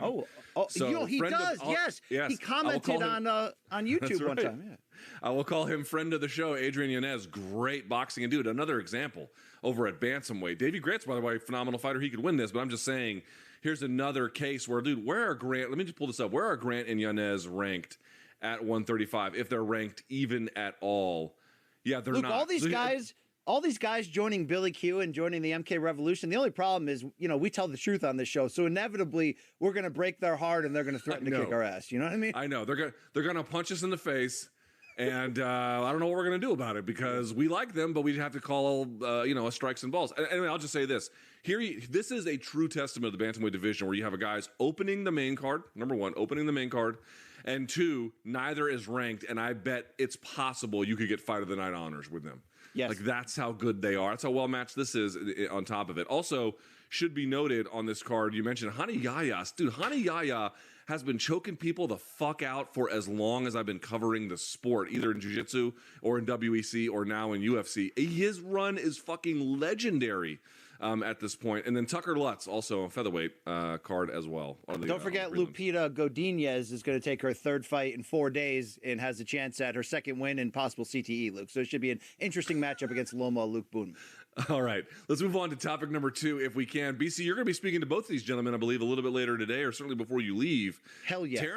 Terrence Crawford. Some people think, BC, he's not pound for pound above Canelo, but he is not far from that. Certainly somebody who we deserved in the top of that boxing pound for pound rankings.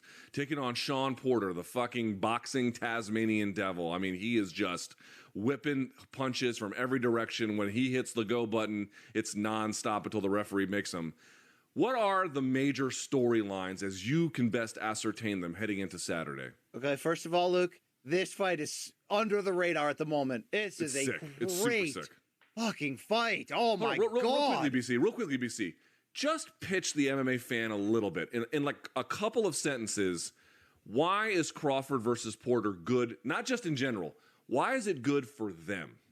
First of all, it's two of the welterweight division outside of this heavyweight renaissance is boxing's money division. It's where the superstar players are at. And these are two of the, 4 or 5 very best. And look, this is Terrence Crawford. If you're not that close into boxing, despite welterweight being the star division, everybody but Terrence Crawford fights under the PBC banner. So that means they fight on Showtime or Fox, and they typically fight each other, right? Terrence Crawford has been stuck on this top-ranked ESPN island, not getting the matchups commensurate with his ability. But as Luke said, you would not be out of bounds having him anywhere between like 1 and 3 in your pound for pound. I know it's crazy. Canelo's number 1 with a bullet. He is. But the thing what Crawford has is also the thing that's against him. On the eye test, Crawford smashes it. He smashes everybody. But the problem that comes with that is since we first kind of knew who he was in 2013, when he took that HBO fight against Bradis Prescott at last minute, moved up in weight, and we were just like, holy shit, look at this guy. He's fought really B minus, C plus guys since then. Yes, he's won titles in 3 weight divisions. Yes, he can switch stances on a dime and outbox you just as much as knock you the hell out.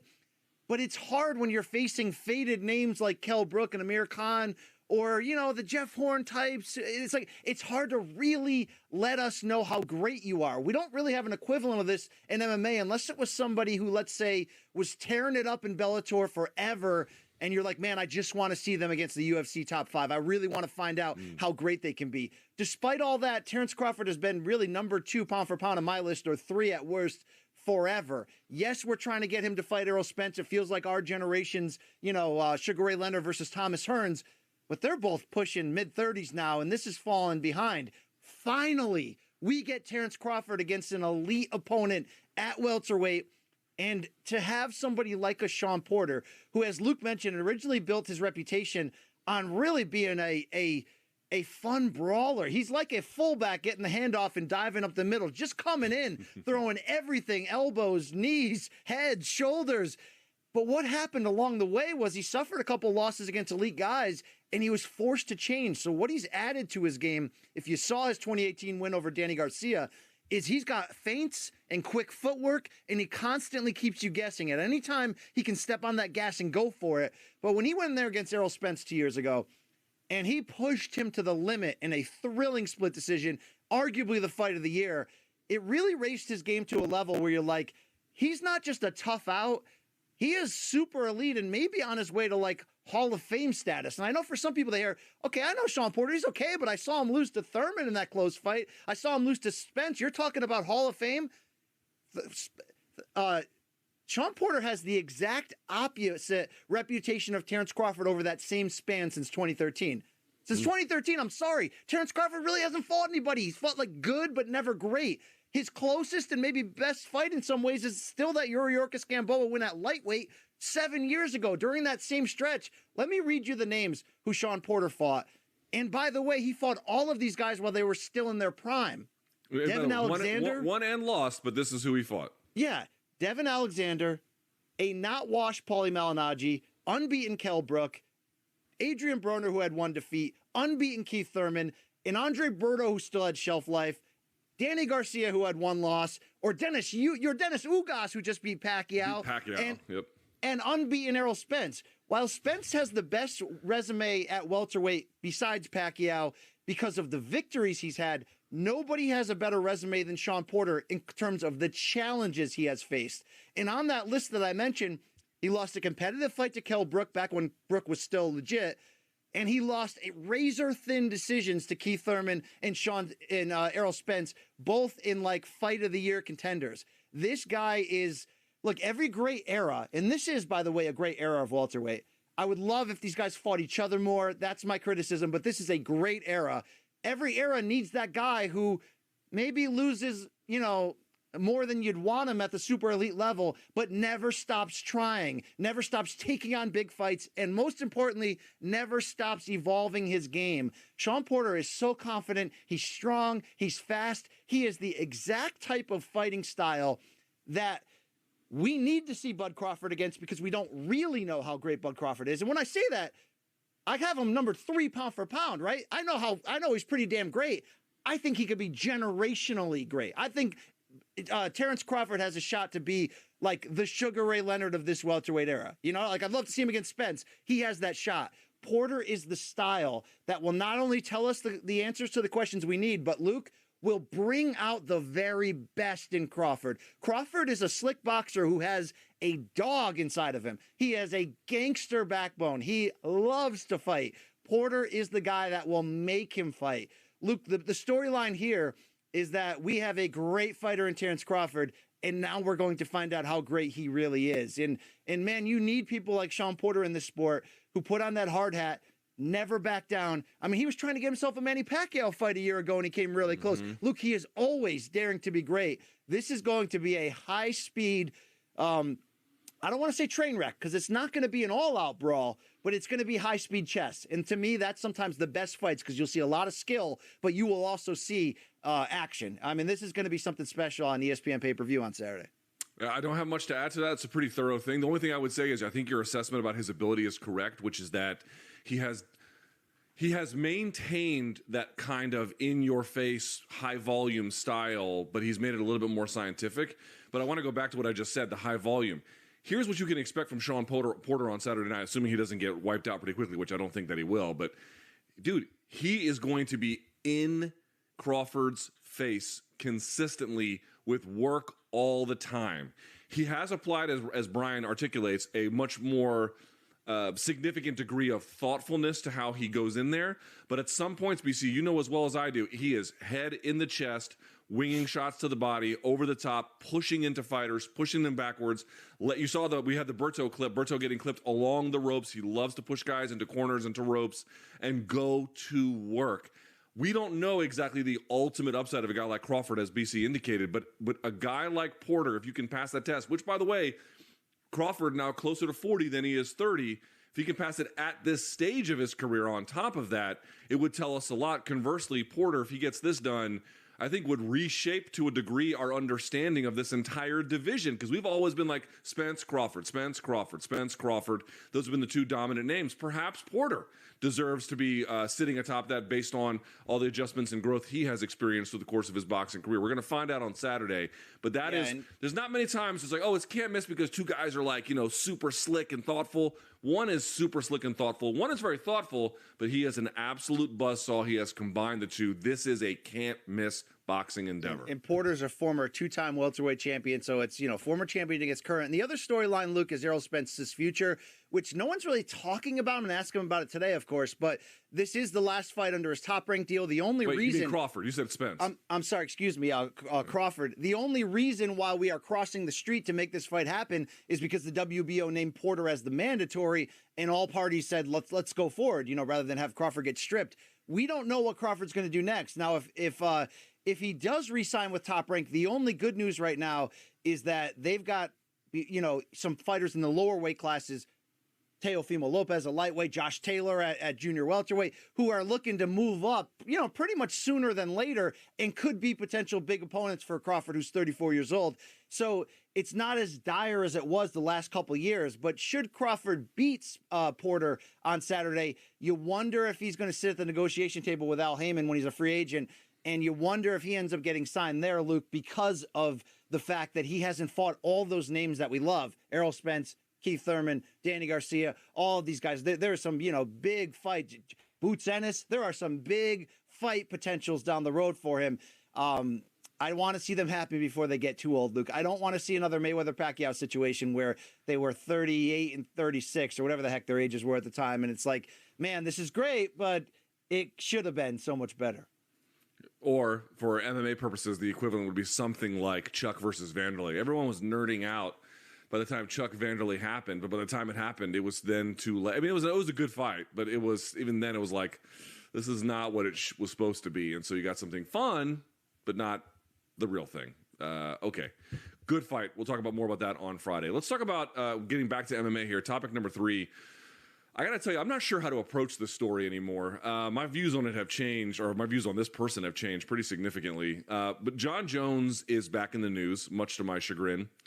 And he tweeted, and there's video of it. He was training with Henry Cejudo. Henry Cejudo becoming something of a talisman for fighters on rebound or trying to retool things, either in the case of Zhang Weili or in the case of all the things that happened to him, John Jones. But I want to say something here before we even talk about this, like with this video. Which, by the way, Daniel Cormier was like, I don't know if it was Photoshopped. Did you see the story that was floating around on Instagram where he was like, "Fuck Henry Cejudo"? I don't know if that was real or not.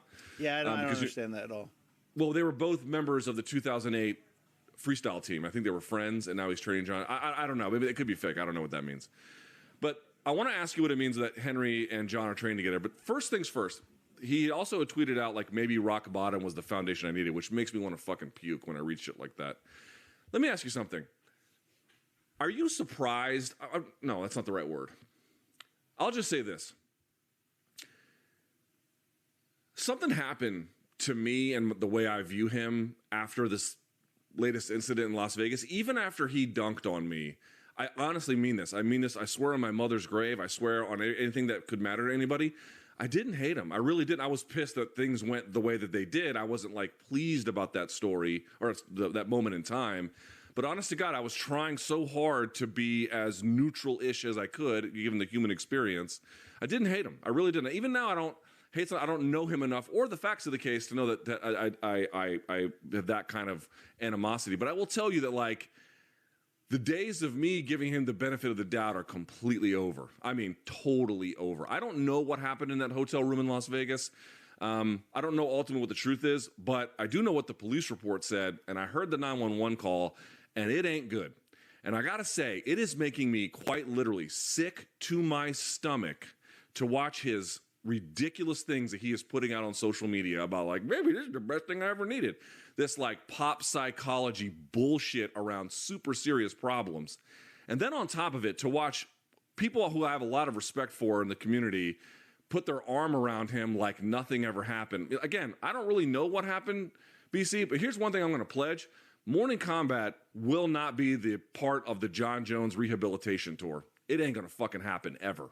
Where are you on like watching him try and like weave back in like, hey, I just done goofed again. Let me get back in there. Let me take my L on social media, and then I'm going to be right back there where I started. Does it not bother you a little bit? He's trying to pull that again here?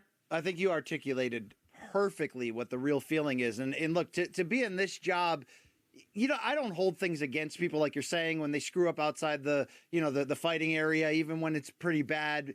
Obviously they can help their cause by being remorseful or doing steps to change and all that. But, I get a lot of people saying to us when we make comments of, wow, MK, you guys must really have a grudge against John Jones because I don't see you on, Gervante's timeline or other people trying to, be the moral police against them. And you must hate this guy.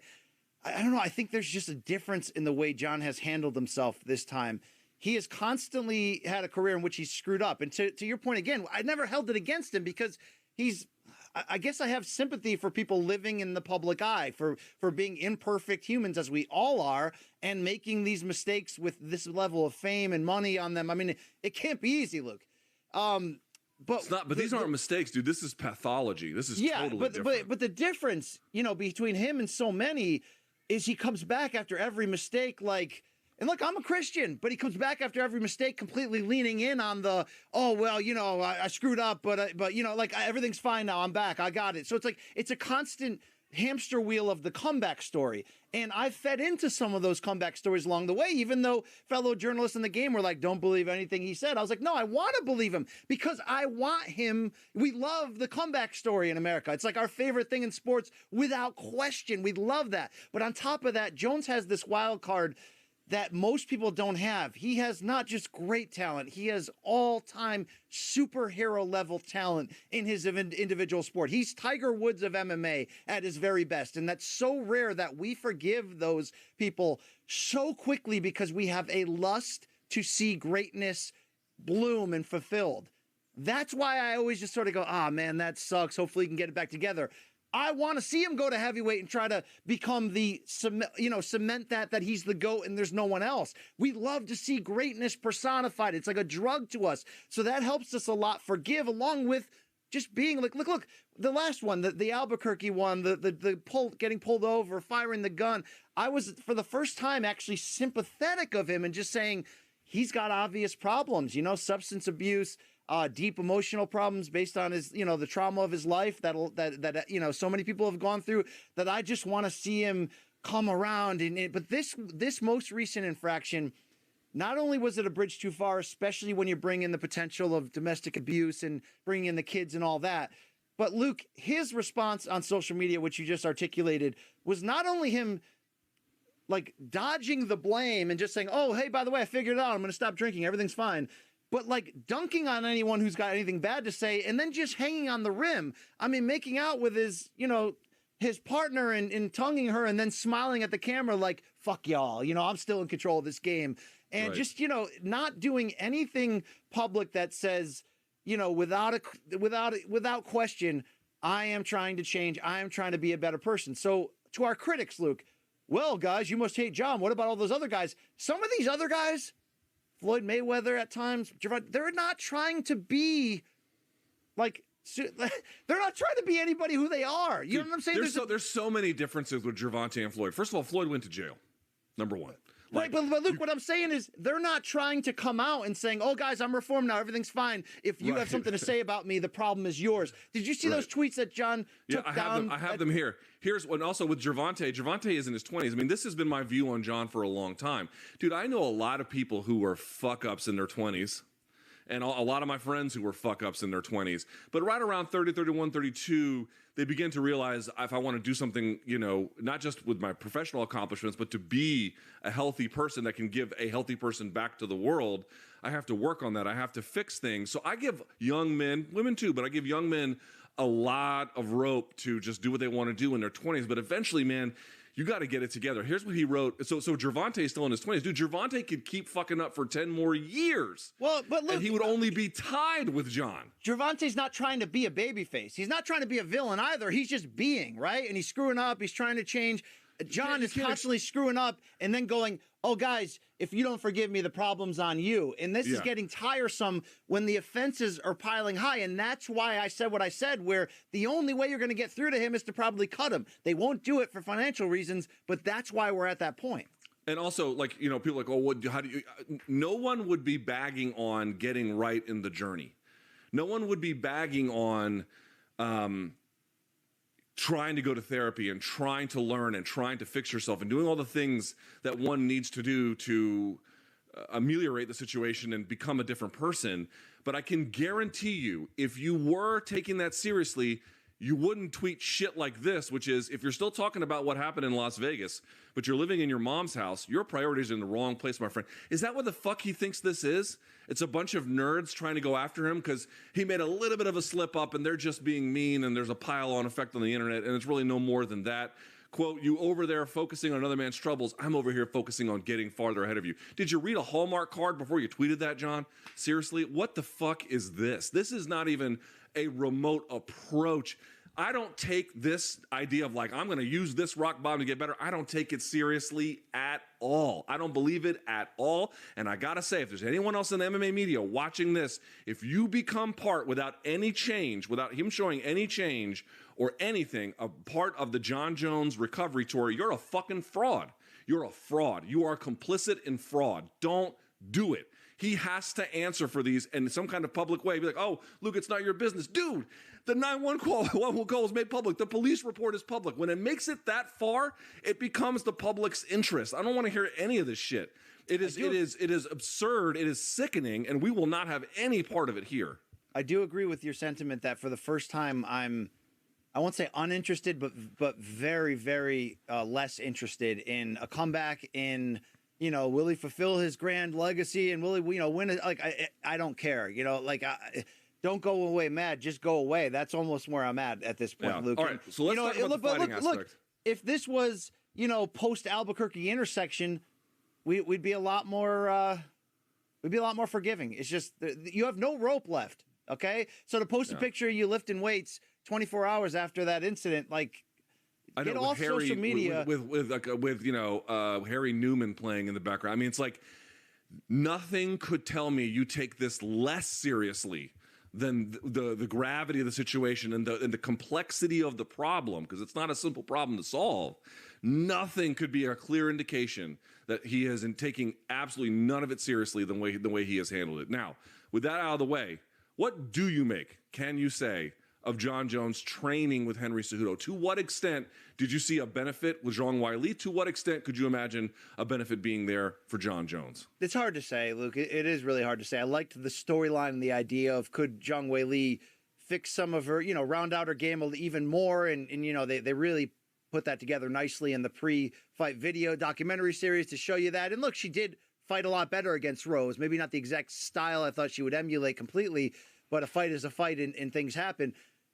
What can John add or learn? I mean, I don't know. This is him now training at the Greg Jackson satellite camp because Winklejohn won't let him in the regular gym, which was finally the first time somebody's standing up. I mean, John has been Teflon this entire run with everyone. So it seems that I don't know what that means toward what version of John, because Luke, we are getting to the point where when was the last time we saw him fight? When was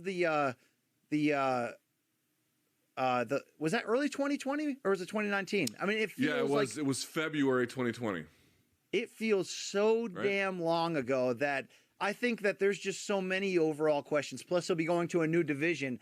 I'm interested. Do I still have some interest in seeing him? Of course, but I don't know what these changes will bring.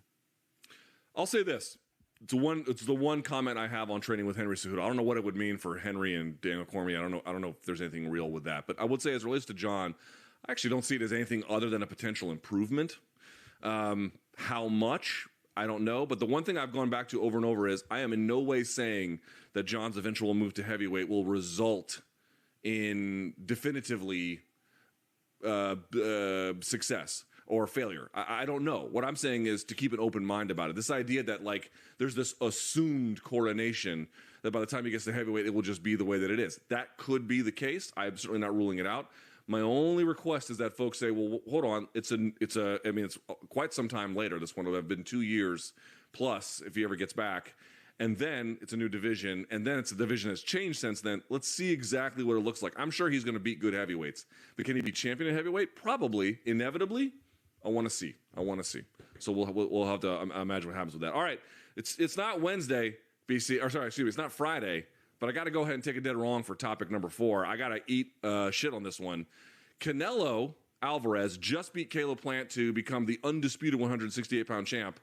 And then last night it was revealed that he and his team, Eddie Reynoso, are eyeing a move to cruiserweight. Now, there's a lot more to the story. The first thing I want to do before I pitch it to you, BC, is I got to take my licks. Someone asked me on my live chat last week, they go, what about the idea of Canelo going to cruiserweight? Dude, it sounded so insane to me that I brushed it off. I was like, bah, he'll never do that. Can you blow up these elements so the people can see?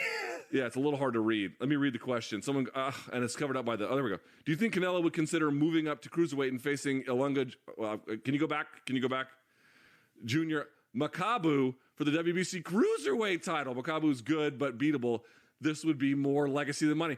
BC, hoisted by my own petard. This guy was right on the money. How did this happen? I took the L here big time. Don't we have a meme? Me the story here we go with a great meme here. When Luke tells you to get serious about Canelo moving, I think I used the words get serious, but moving to cruiserweight during his live chat when Canelo was moving to cruiserweight to take the exact fight you suggested. Yeah, dude, that person was way ahead of the game. All right, what happened? All right, so the WBC had their convention in Mexico City, and Canelo's trainer and manager, Eddie Reynoso, went there, and he shocked everyone, including the WBC and their panel there, by stepping up to the microphone and sort of saying, we would love Canelo to be granted, a spot as the mandatory opponent for Makabu at cruiserweight. It blew everybody away, as it should. What I thought was a little bit surprising, Luke, was the polarizing reaction on boxing Twitter after, not just from, the typically cynical fans, but really from the journalists that seemed to be really split. So let's look at what this actually means. We were, they want to do this in May or June, meaning Team Canelo, and the WBC approved it. Now there's going to be negotiations. If they can't come to a deal, it will go to purse bid. But we really seem like it's in line that this will be Canelo's next fight.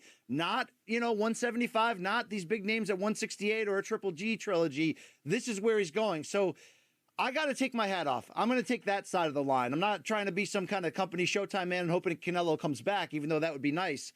This is what we want from our superstars.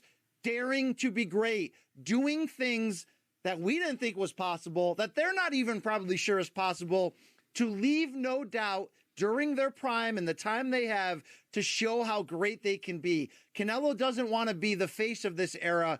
He wants to be in discussion, amongst the greatest of all time. How do you do that? You keep trying to find ways to attack history and add special sort of, asterisks and little bells and whistles to your resume. This is what the hell he's doing. And to me, it's remarkable. So let's get to the fine details. Who is Ilunga Makabu? He's a native of Congo. He lives in South Africa now. He is a smaller cruiserweight. Of the elite cruiserweights, he's by far the smallest. He's a rock. He's built like a Mike Tyson. He's a southpaw. And he's on a nice little win streak here with his belt, although we have seen him lost in the past. He got stopped by Tony Bellew years ago in a title fight. But he's rebounded nicely. I think he's 35 years old.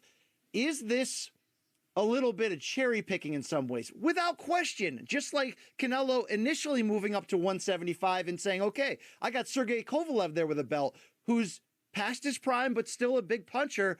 I think my skills can best that, and we saw what happened. I've been very surprised that I've seen a lot of boxing Twitter go, man, I want to see him against Benavidez or Charlo so bad that, this kind of sucks. Canelo's wasting our time. He's just cherry picking. People, wake the hell up. The guy became a champion at 154 pounds. He fought at Canelo weight for a couple years because we and his team weren't really sure he was going to be able to compete as a full-size middleweight. Since then, he's beaten everybody at 160. He's won all 4 belts at 68. He's already claimed the title at 75 and talked to interest about fighting all those guys. And now he's going to move up to, I want to say, 200 pounds. Because, Luke, as things stand right now, since 2004, the cruiserweight limit is 200 pounds. But there's a little bit of shenanigans at play here. We know the WBC created that fake division called Bridgerweight between cruiserweight and heavyweight. And what that did is they are petitioning to lower the cruiserweight weight limit back down to 190, where it was from 2004 all the way back to the beginning. That would make it easier for Canelo to make it. We don't know what that means for the rest of the division, if so. But even if you're telling me it's 190, do you see how big Canelo is? He's not even a big middleweight. No. Would he have more speed and more skills than a Makabu? Yes. Makabu, though, has monster power, and he's a rock-solid cruiserweight in his prime with a recognized championship. This is the same type of crazy, dare-to-be-great, balls-out history that Roy Jones did when he moved up and fought John Ruiz for a heavyweight title, that Manny Pacquiao did when he moved up to junior middleweight and fought Antonio Margarito for a belt. Now, in Pacquiao's case, was there a catch weight of 150 pounds? Yeah, I was about to say, that was a different weight situation there, too. Was Margarito a little bit past his prime? Yes. They had Jose, the story is they couldn't put that fight in New York. They had to move it to Texas because Margarito couldn't get a license because of his eye. Because of his eye troubles. And in the case of Roy Jones, was John Ruiz considered a slow and not a monster punching heavyweight and maybe the easiest of the title holders at that time? Yes. I'm not telling Canelo he has to go and beat the best cruiserweights in the world. Go fight Myris Bradis. Guys, this is a junior middleweight moving up to like cruiserweight. Are you kidding me? If he cherry picked and did this and found a way to win it, we all deserve to stand there and go like this. Should Canelo want to fight a YouTuber tomorrow, we would all stand here and go like this. Why? Because he has done nothing but seek greatness of late, fighting 4 times a year. And by the way, he wants to fight 3 times next year. So he still could end up fighting all the people we want him to, along with Makabu at cruiserweight. I'm really just blown away at the people. I'm not saying everybody has to bow down and kiss the Canelo ring, but this is what the hell we want out of our great stars. Okay, to be able to have that in your history and say, I did that. Sugar Ray Leonard moved up and fought Donnie Lalonde for a light heavyweight title, even though he was very small. Was it a little bit of cherry picking? Yes, but Sugar Ray had to get off the canvas to win that fight. If Canelo goes in there against Makabu, as his intention is, Luke, goddamn, right? This is what the hell we want out of our superstars. I could not be more in support of it. And, it's only going to open up even more conversations. Could he beat a small heavyweight? We are watching one of the greatest fighters in the history of the sport using the power and the leverage that he has to try to do things that we don't think he can. Oh, my God. In the modern era, that is a rarity. Savor the damn flavor. I don't have much to add to that, especially since I had such a poverty of imagination about what Canelo was about. But here's the thing about the move from 200 to 190. On the one hand, BC, I don't mind it because that's still 15 more pounds than 175. And 175, he already looked like a tiny little guy at that weight class. So you're talking about just in terms of the amount of weight, just, basically two. In the lower weight classes, that would be 2 weight classes, right? Because it's usually about every 7 pounds or so. So you'd be having that. Then if this guy can make it, he would be a huge puncher for that weight class. I guess the only part that fans are going to be a little bit weird about is the rolling back of the 10 pounds back to where the standard it used to be. By the way, the Bridgerweight thing, remember I told you how my Colombian in-laws were hitting me up about some Colombian boxer? He was fighting for the Bridgerweight title, and I told him, this ain't a big deal because the Bridgerweight title was literally just invented and named after a kid who was sick, which, is a nice gesture, I suppose, but doesn't mean anything for boxing. Still, I guess I gotta say, the rolling it back part I don't love, but I guess if you're jumping another 15 BC, what could I even say at that point? Look, wow. we don't know for sure that they're going to lower that weight. But again, Canelo can fight whoever he wants. This is going to be an attraction to see if he can do it. Makabu can punch. I mean, he's raw. That's why Canelo's going after him. But Luke, they're talking about they've had offers to potentially do that fight in the Congo, do that fight in Kinshasa, the site of the Rumble in the Jungle.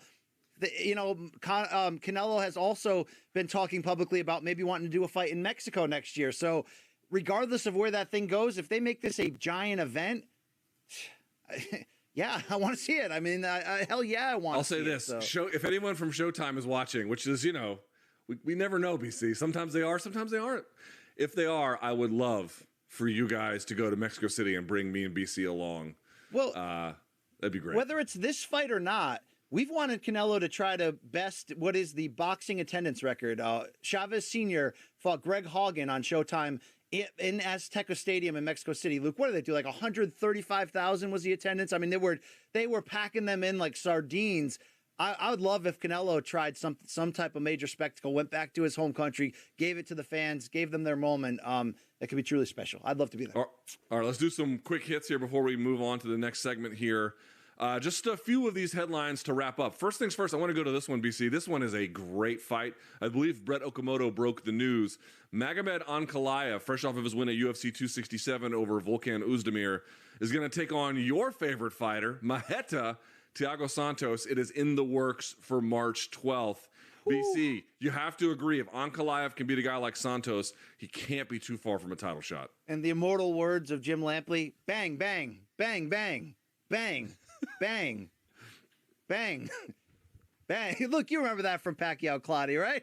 The old guy's just dropping bangs left and right. Yeah, this is a fight. This fight is fire. It gives Maheta sort of another shot at maybe, making one more run. He's in his late 30s, not the same guy anymore, but we got to find out who Ankalaev really is. Maheta's that elite, sort of super elite gatekeeper of the moment. Now that you bring that up, that Josh Clottey fight, I remember where I watched it. It's maybe the last fight I've ever seen in a bar since I became like a professional fucking media guy.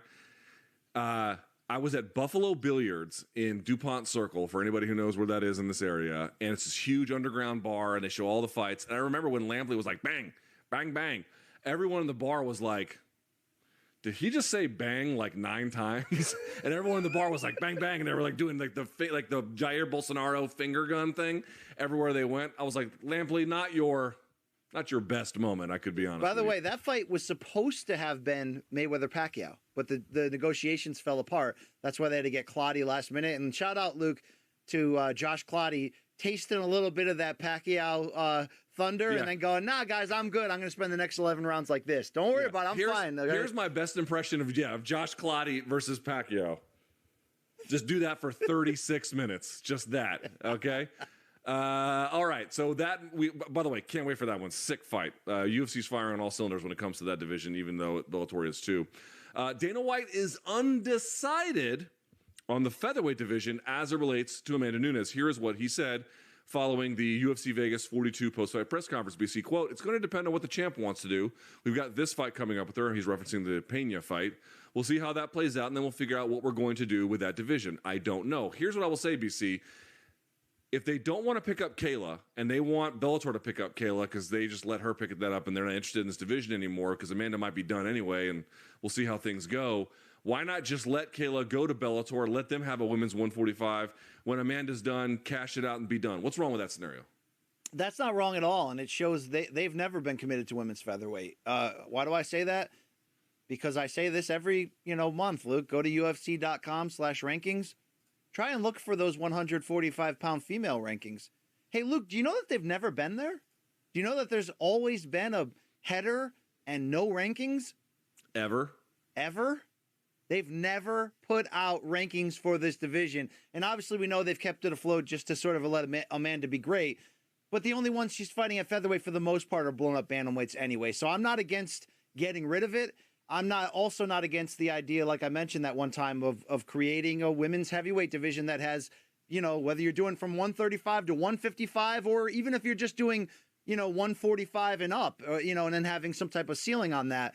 That could be a way to attract a diverse amount of fighters, or maybe create a new generation. Look, there's going to be there's different sizes of women, okay, Luke? This just in. There's going to end up being a great, 160-pound woman one day, or 175 or whatever. So why not kind of have a home for that? I don't know. Maybe you got to prove that first before that's a concept. Kayla Harrison's judo weight was in the 160s, I believe. Yes. So she had to get down to 155, and then 145 is like, she can do it, obviously, but she has to be quite scientific with the weight loss to get it.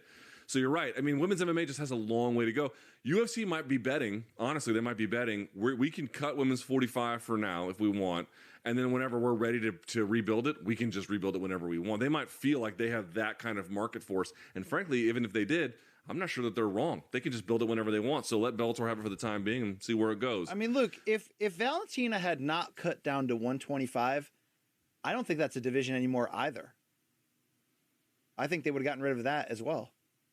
You might be right.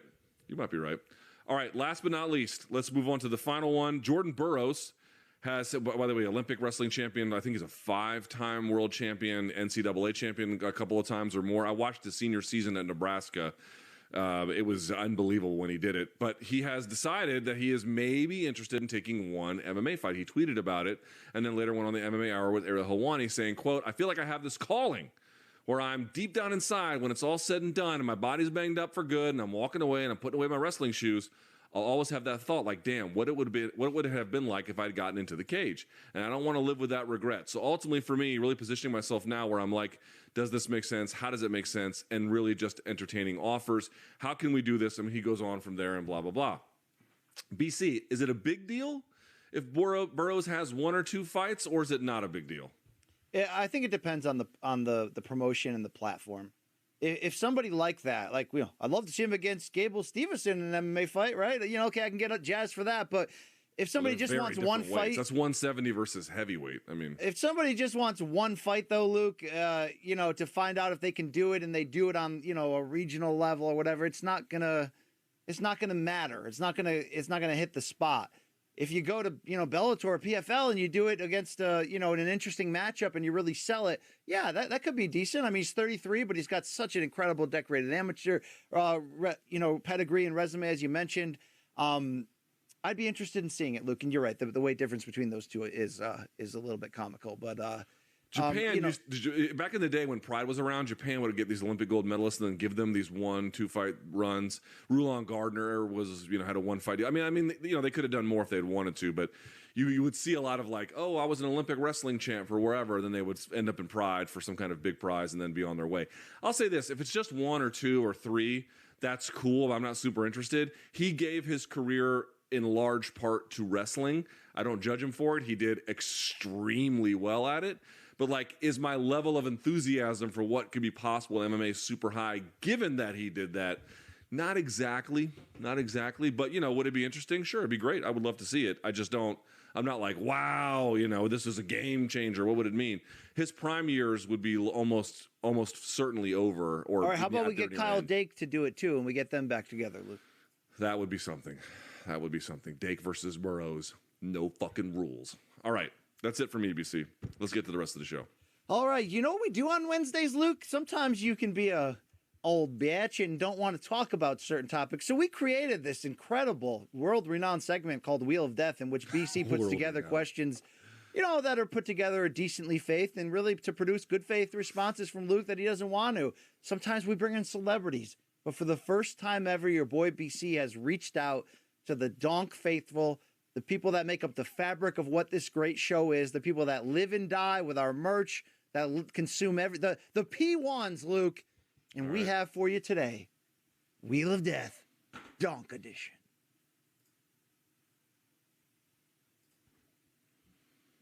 So, Luke, here's how it's going to work. Just like always, we got 10 categories. We have 10 different donks who have sent in the questions. You will take 5 spins, and if those people are lucky enough, their mug will appear on our show. Special thanks to everybody who has either taken part or said they couldn't do it this time. They'd love to do it in the future. I love and appreciate all of you. Luke, are you nervous? What do you expect here? What are you expecting? A little nervous, a little excited. Got to take a dump. It's all 3. Okay. I like that feeling. Yep. Your 10 categories this week are under advisement, asexual predators, hold my Hancock, you're in luck, need more plutonium, male enhancement, cut me, Luke. Oh, shit. Where'd the other ones go? Lighten up, Francis. We want head. And Luke's choice. If you spin on that one, Luke, you get to pick. All right. Let's go. Let's roll this shit. You get what you get. Here we go. All right. Can I go take a nap while you read this question and then come back after my nap is over to answer it? This is not me. These are the people. Here we go. Right. Under advisement. Hey, BC. It's Damo the Donk from Australia here. Just answering your message about if I had any questions for your co-host. Nice guy, never met him. Luke, what's the best piece of advice you've ever been given and why? And secondly, who has the best boxing technique, Stephen A. Smith or Brian Campbell? Stay frosty. Luke, before you answer, Damo from Australia is the man who wrote, sang, and recorded that version of Hero by Ricky Martin or Enrique Iglesias. Do you remember the end of MK Doc number 2? I can be your co-host, I can be your hero, baby. That one, yeah. That's the guy who's saying, I can be your co-host, baby. Incredible donk. Luke, I know you've answered this question under other formats in the past, so if you have to alter your answer in any way, but what is either the best or a great piece of advice you've ever been given? I've been given lots of good advice over the years, lots of bad advice too, which sometimes it can be hard to tell the difference. I guess I'll say this. I had a family friend kind of, he didn't exactly tell me this, but the lesson was what I'm about to tell you, which is that I had found through a large portion of my life, I could manually push myself in ways that got me to where I needed to be, right? Through good habits and discipline, whatever your goal is, either an academic goal, a professional goal, a personal goal, whatever it may be, having a plan, executing it, staying disciplined about it. These are all the ingredients of winning. But there was something more. I was saying to him, like, how do I find a way where it's not like I have to constantly force myself. I don't want to force myself. I want something to go more naturally. And what he ended up telling me and what I began to realize over time was that you need good habits no matter what. Like good habits about the way in which you approach challenges in life. You need them especially when you have to do them when you don't want to. Like life is not about all the things that you just want to do. It is about the things in many cases that you have to do. And you just have to accept that. And when you do, life becomes a lot easier. But that those moments are difficult. What I mean to say, though, is the ultimate lesson is that I found over time, after talking to this guy, that when I really, really, really cared about something, effort seemed effortless. They always say, oh, if you like what you do, you'll never have to work a day in your life. Okay, well, that's bullshit. Let me just tell you that's not true. However, what is true was when I centered my life around activities I really cared about and that mattered to me and that I was able to explore, nothing felt like I was in that manual, just kind of, grinding the gears just to get it done kind of system. So what I would tell you is you will need the skills required that you don't necessarily want to have to get through many of life's challenges. You need good habits. You need discipline. You need commitment, not just when things are not the way you want them to be, but especially when things are not the way you want them to be. However, to the extent possible, you will find that swimming upstream all the time is too hard. Find things, whether it's a hobby, an occupation, whatever it may be, whatever you're trying to solve for, find something that you don't have to be good at it, but find something that you're just naturally gravitating towards and dig in that way. And what you will find is that over time, it's not work in the way you remember and understand work to be. You will give far more of yourself than you would if you were trying to do something else. And we come from a generation, BC. Your dad and mine are probably the same in the sense that they grew up being like, listen, you just get a good job and that's what you're going to do. And it doesn't matter if you like it. And that's the way it's going to be because that's how life works. And our generation was like, I'm going to do whatever I want. I'm trying to sort of thread a needle of a middle ground. But the best realization and advice through this I ever came to was I could get the most out of myself, not by demanding it, but by swimming downstream, but by going into places that I had a natural gravitation towards. And then all of I'm not greater than anybody else, but to the extent that I have any gifts or inclinations, all of them were brought to life when I stopped trying to swim upstream. But the good news is when I have the skills to do it. Luke, I like the very good faith response there. Have you found that I have at times that it can be harder to deal with success in life than failure? That it's easy to strive when you're motivated by bad luck or loss or whatever, or being looked over, that sometimes it's hard to stay motivated when you get somewhere? Yes, it can be quite difficult. I mean, I'm hardly someone who can kick his feet up and be like, wow, I've conquered the game. Look how well I've done. I listen to my sage advice on all these things.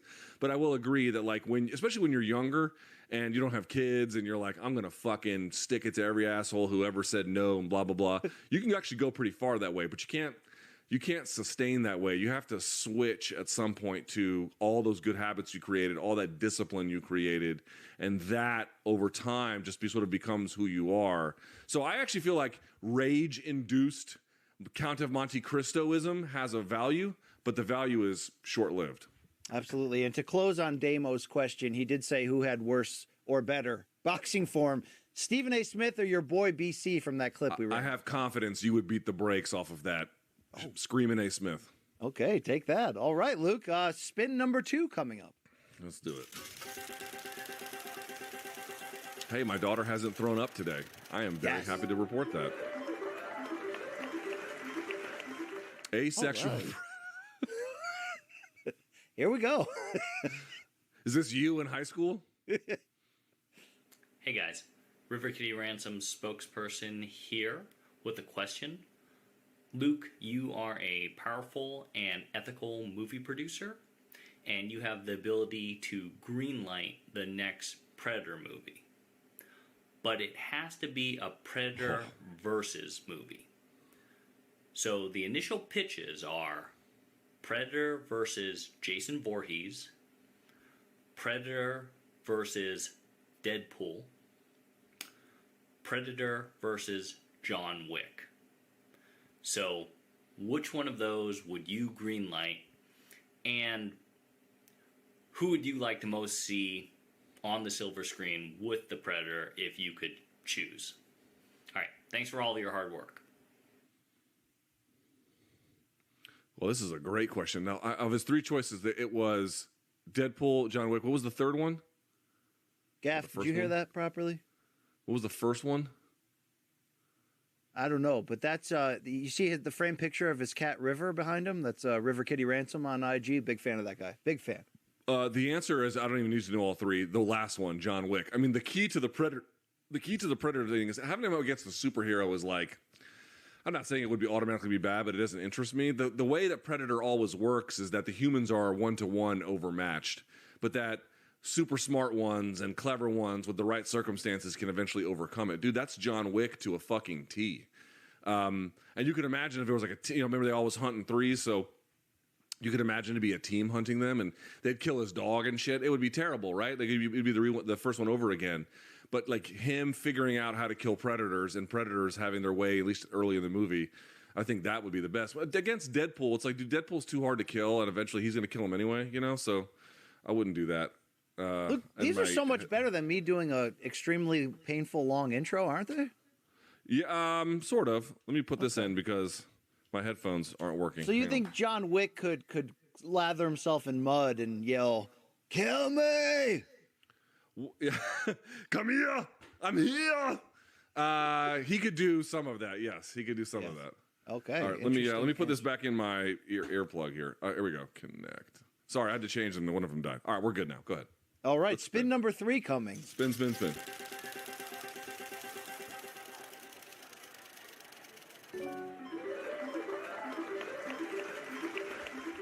Oh, yeah, hold my Hancock, Luke. All right. Let's do it. Hey, Luke in BC. It's Ian here in Southeast Washington, D.C.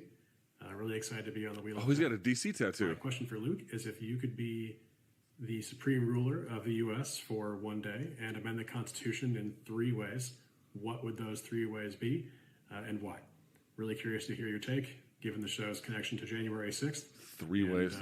Hope you all have a great day. Thanks much.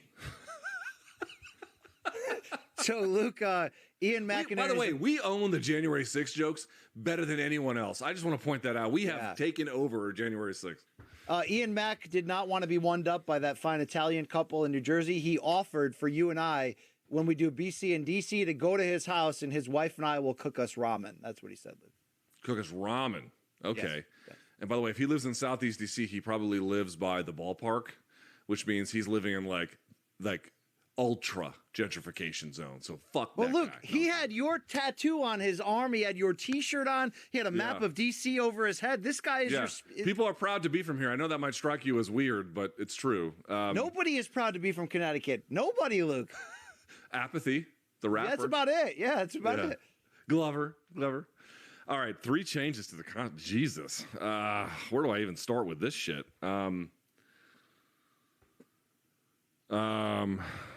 Would you amend the gun laws, Luke? The gun laws is an interesting one because it's at this point I don't know what you do about it. I mean, there might have been a time where I thought that was a thing where you could do, but like there are so many weapons in circulation, I'm really not sure that would solve the problem. I mean, if you actually compare U.S. to Japan, like what's the major difference in how they treat guns? It's not just that they have less of them and we have more, although that certainly is true. The issue is a lack of gun ownership is consecrated into their laws such that any exception to it is possible, but very, very hard to come by. You can get guns in Japan, but it's obviously extremely limited. But they have built into their fabric no guns, basically, into their way they govern. You couldn't really do that now. They're out there. There's a gun for every man, woman, and child in this country, quite literally over 300 million of them. So changing the Constitution as it relates to that, I don't even know what purpose that would meaningfully serve. I would be in favor of various forms of stricter control, but like changing the Second Amendment, I don't think you can even reasonably do that. I know off camera you're always like, man, we need to get rid of suffrage. These hoes should be making me a sandwich, not working and trying to vote and shit. I'm always like, look, I'm not Jimmy Kimmel circa 2000. Honestly, I'm going to have to punt on this one. I have never thought. It's a great question. It's a great question. There are plenty of court cases where you have a certain leaning preference one way or the other. Changes to the I've really never fully considered this question. I will say that here's some things I want to see, which is not an answer to what this gentleman asked. I would like to see the abolition of the filibuster, for sure. Number 1. That's like top of my list. No doubt about it. I want to see that. I want to see change the driving age to 21. Get all these crazy teens off the road, Luke. No, we could lower the alcohol age certainly to 18 in certain places. I would not be opposed to that necessarily. It's not so much a constitutional challenge, but removing marijuana from Schedule 1 Drugs. I don't think it needs to be Schedule 1 anymore, which would carry the harshest penalties. I think that's completely insane.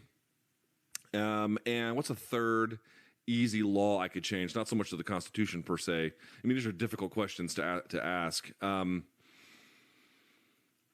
I don't know.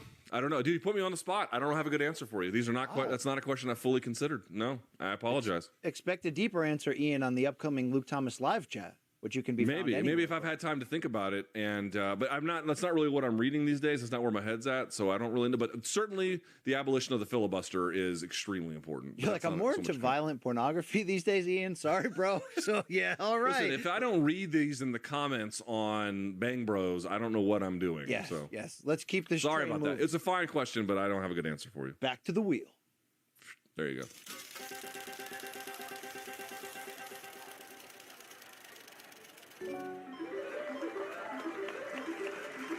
Oh, yeah. Luke, you're in luck. Let's do this. Luke, with the amount of times that Brian mentions BDE, are you now willing to confirm that when at a urinal, he sneaks a peek? And for just long enough to make it extra creepy. For one washed, broken, 40-something dad to two others, Schlein to Carter. MK on Lar Fod Biagnach Gaklo. And this is James. What the fuck? Not that proper 12 shout, which is about as well respected here as McGregor himself is. Oh, and BC, stay the fuck out of my wife's DMs, mate. One other person wants to say hi. As in action.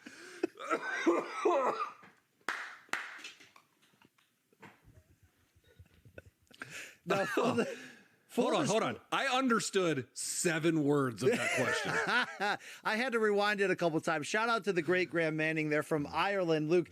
I don't know if you remember, we shouted him out on his birthday. His wife reached out to us, his wife Annette, last year, and I gave him a shout out, and you were like, that was nice and all, but I don't really think we should be using this show to do birthday shout outs and cameo greetings. I don't like that, yes. But that was his dog, Anderson Silva there. Shout out to Graham. That was hilarious. What he really asked, Luke, was with my BDE, have you ever caught me taking a peek at the urinal?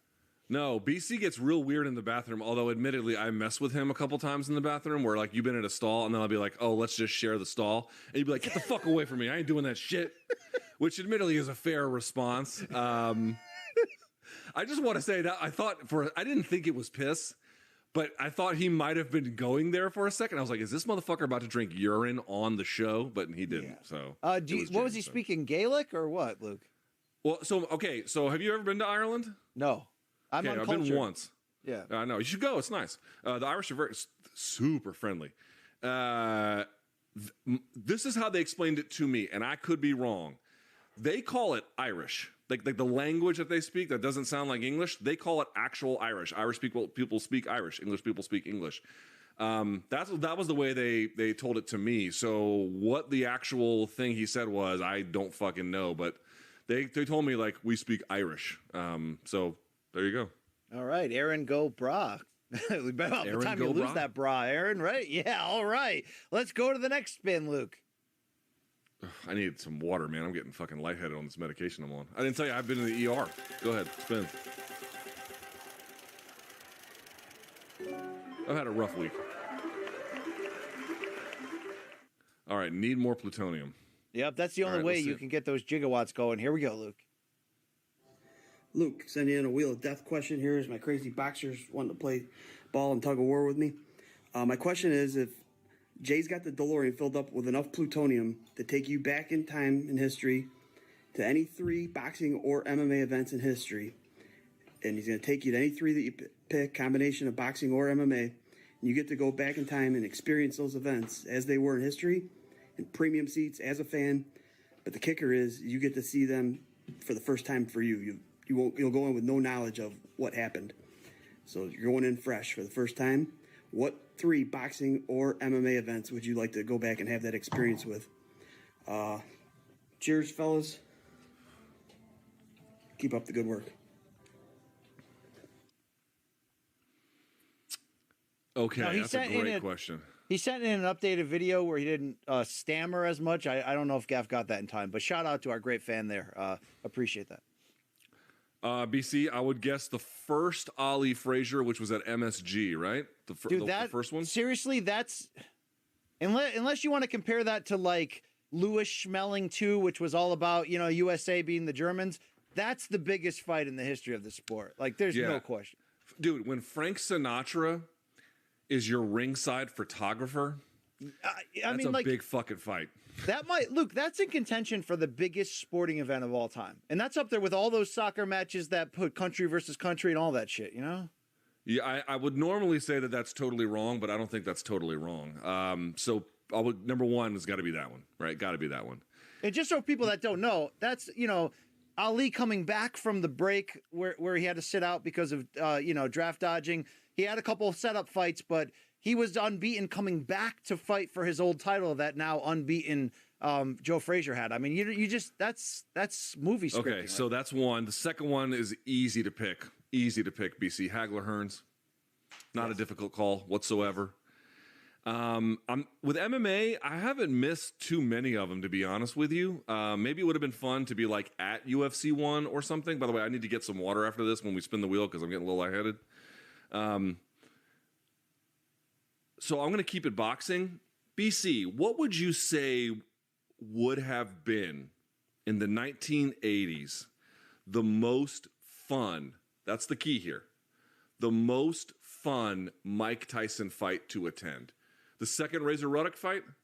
That was in the 90s. And the problem is, he dominated the 80s. So it's like the build to the Michael Spinks fight was insane. That had that same type of feel where Spinks was the lineal champion and coming back after a break to fight the new unbeaten champion. But that ended in 91 seconds. I think you could pick Leonard Hagler, because, Sugar Ray Leonard was coming back after that long retirement. And but Hagler ended up getting I thought Hagler won that one and then he didn't. So, and it was thrilling. I'm surprised you're not picking more MMA because the theme of the question is you'd be front row and not know what would happen next. You know what I mean? Wouldn't you want to be at I don't know, Luke, insert greatest fight ever. Jones Gustafson won. I mean, it could be insane. It would be incredible. For some reason, I don't feel that way about MMA. Like I was there for a lot of it, So I know the spirit of the question is like, what if you could have been in this situation? I understand. But to me, it's like, if I could go back in time, I would want to really go back in time. Dude, Rousey home in Australia, not knowing how that's going to end. Sure, and getting for shot sure, that would have been epic. Yeah, that would have been epic. But dude, am I going to pick that over Mike Tyson versus... It's fair. I don't know. It's just, dude, if you didn't live in the 80s, it's in the early 90s, it's just impossible to explain how big of a star dude, Canelo is a huge star. He's the number one star in boxing. You could combine the star power of Canelo and AJ, and even that might not be as big as what Tyson was in his For that peak. short window, Tyson was, without question, the most popular athlete, the most worldwide famous athlete of that moment, outside of a retired Muhammad Ali, but of active athletes. And pop culture-wise, with the Robin Givens thing and the 2020 interview in the House, he became, one of the most famous people on the planet during that 2-3 year stretch there. All right, I got to spin this. I need to run to my fridge right here to get some Gatorade. Yeah, take your time, Luke. I'm not going. You might have to vamp for a second, so I'm going to spin. I'll be right back, okay? All right, I'll vamp right here. Here we go. Shout out to all our great people for these questions there.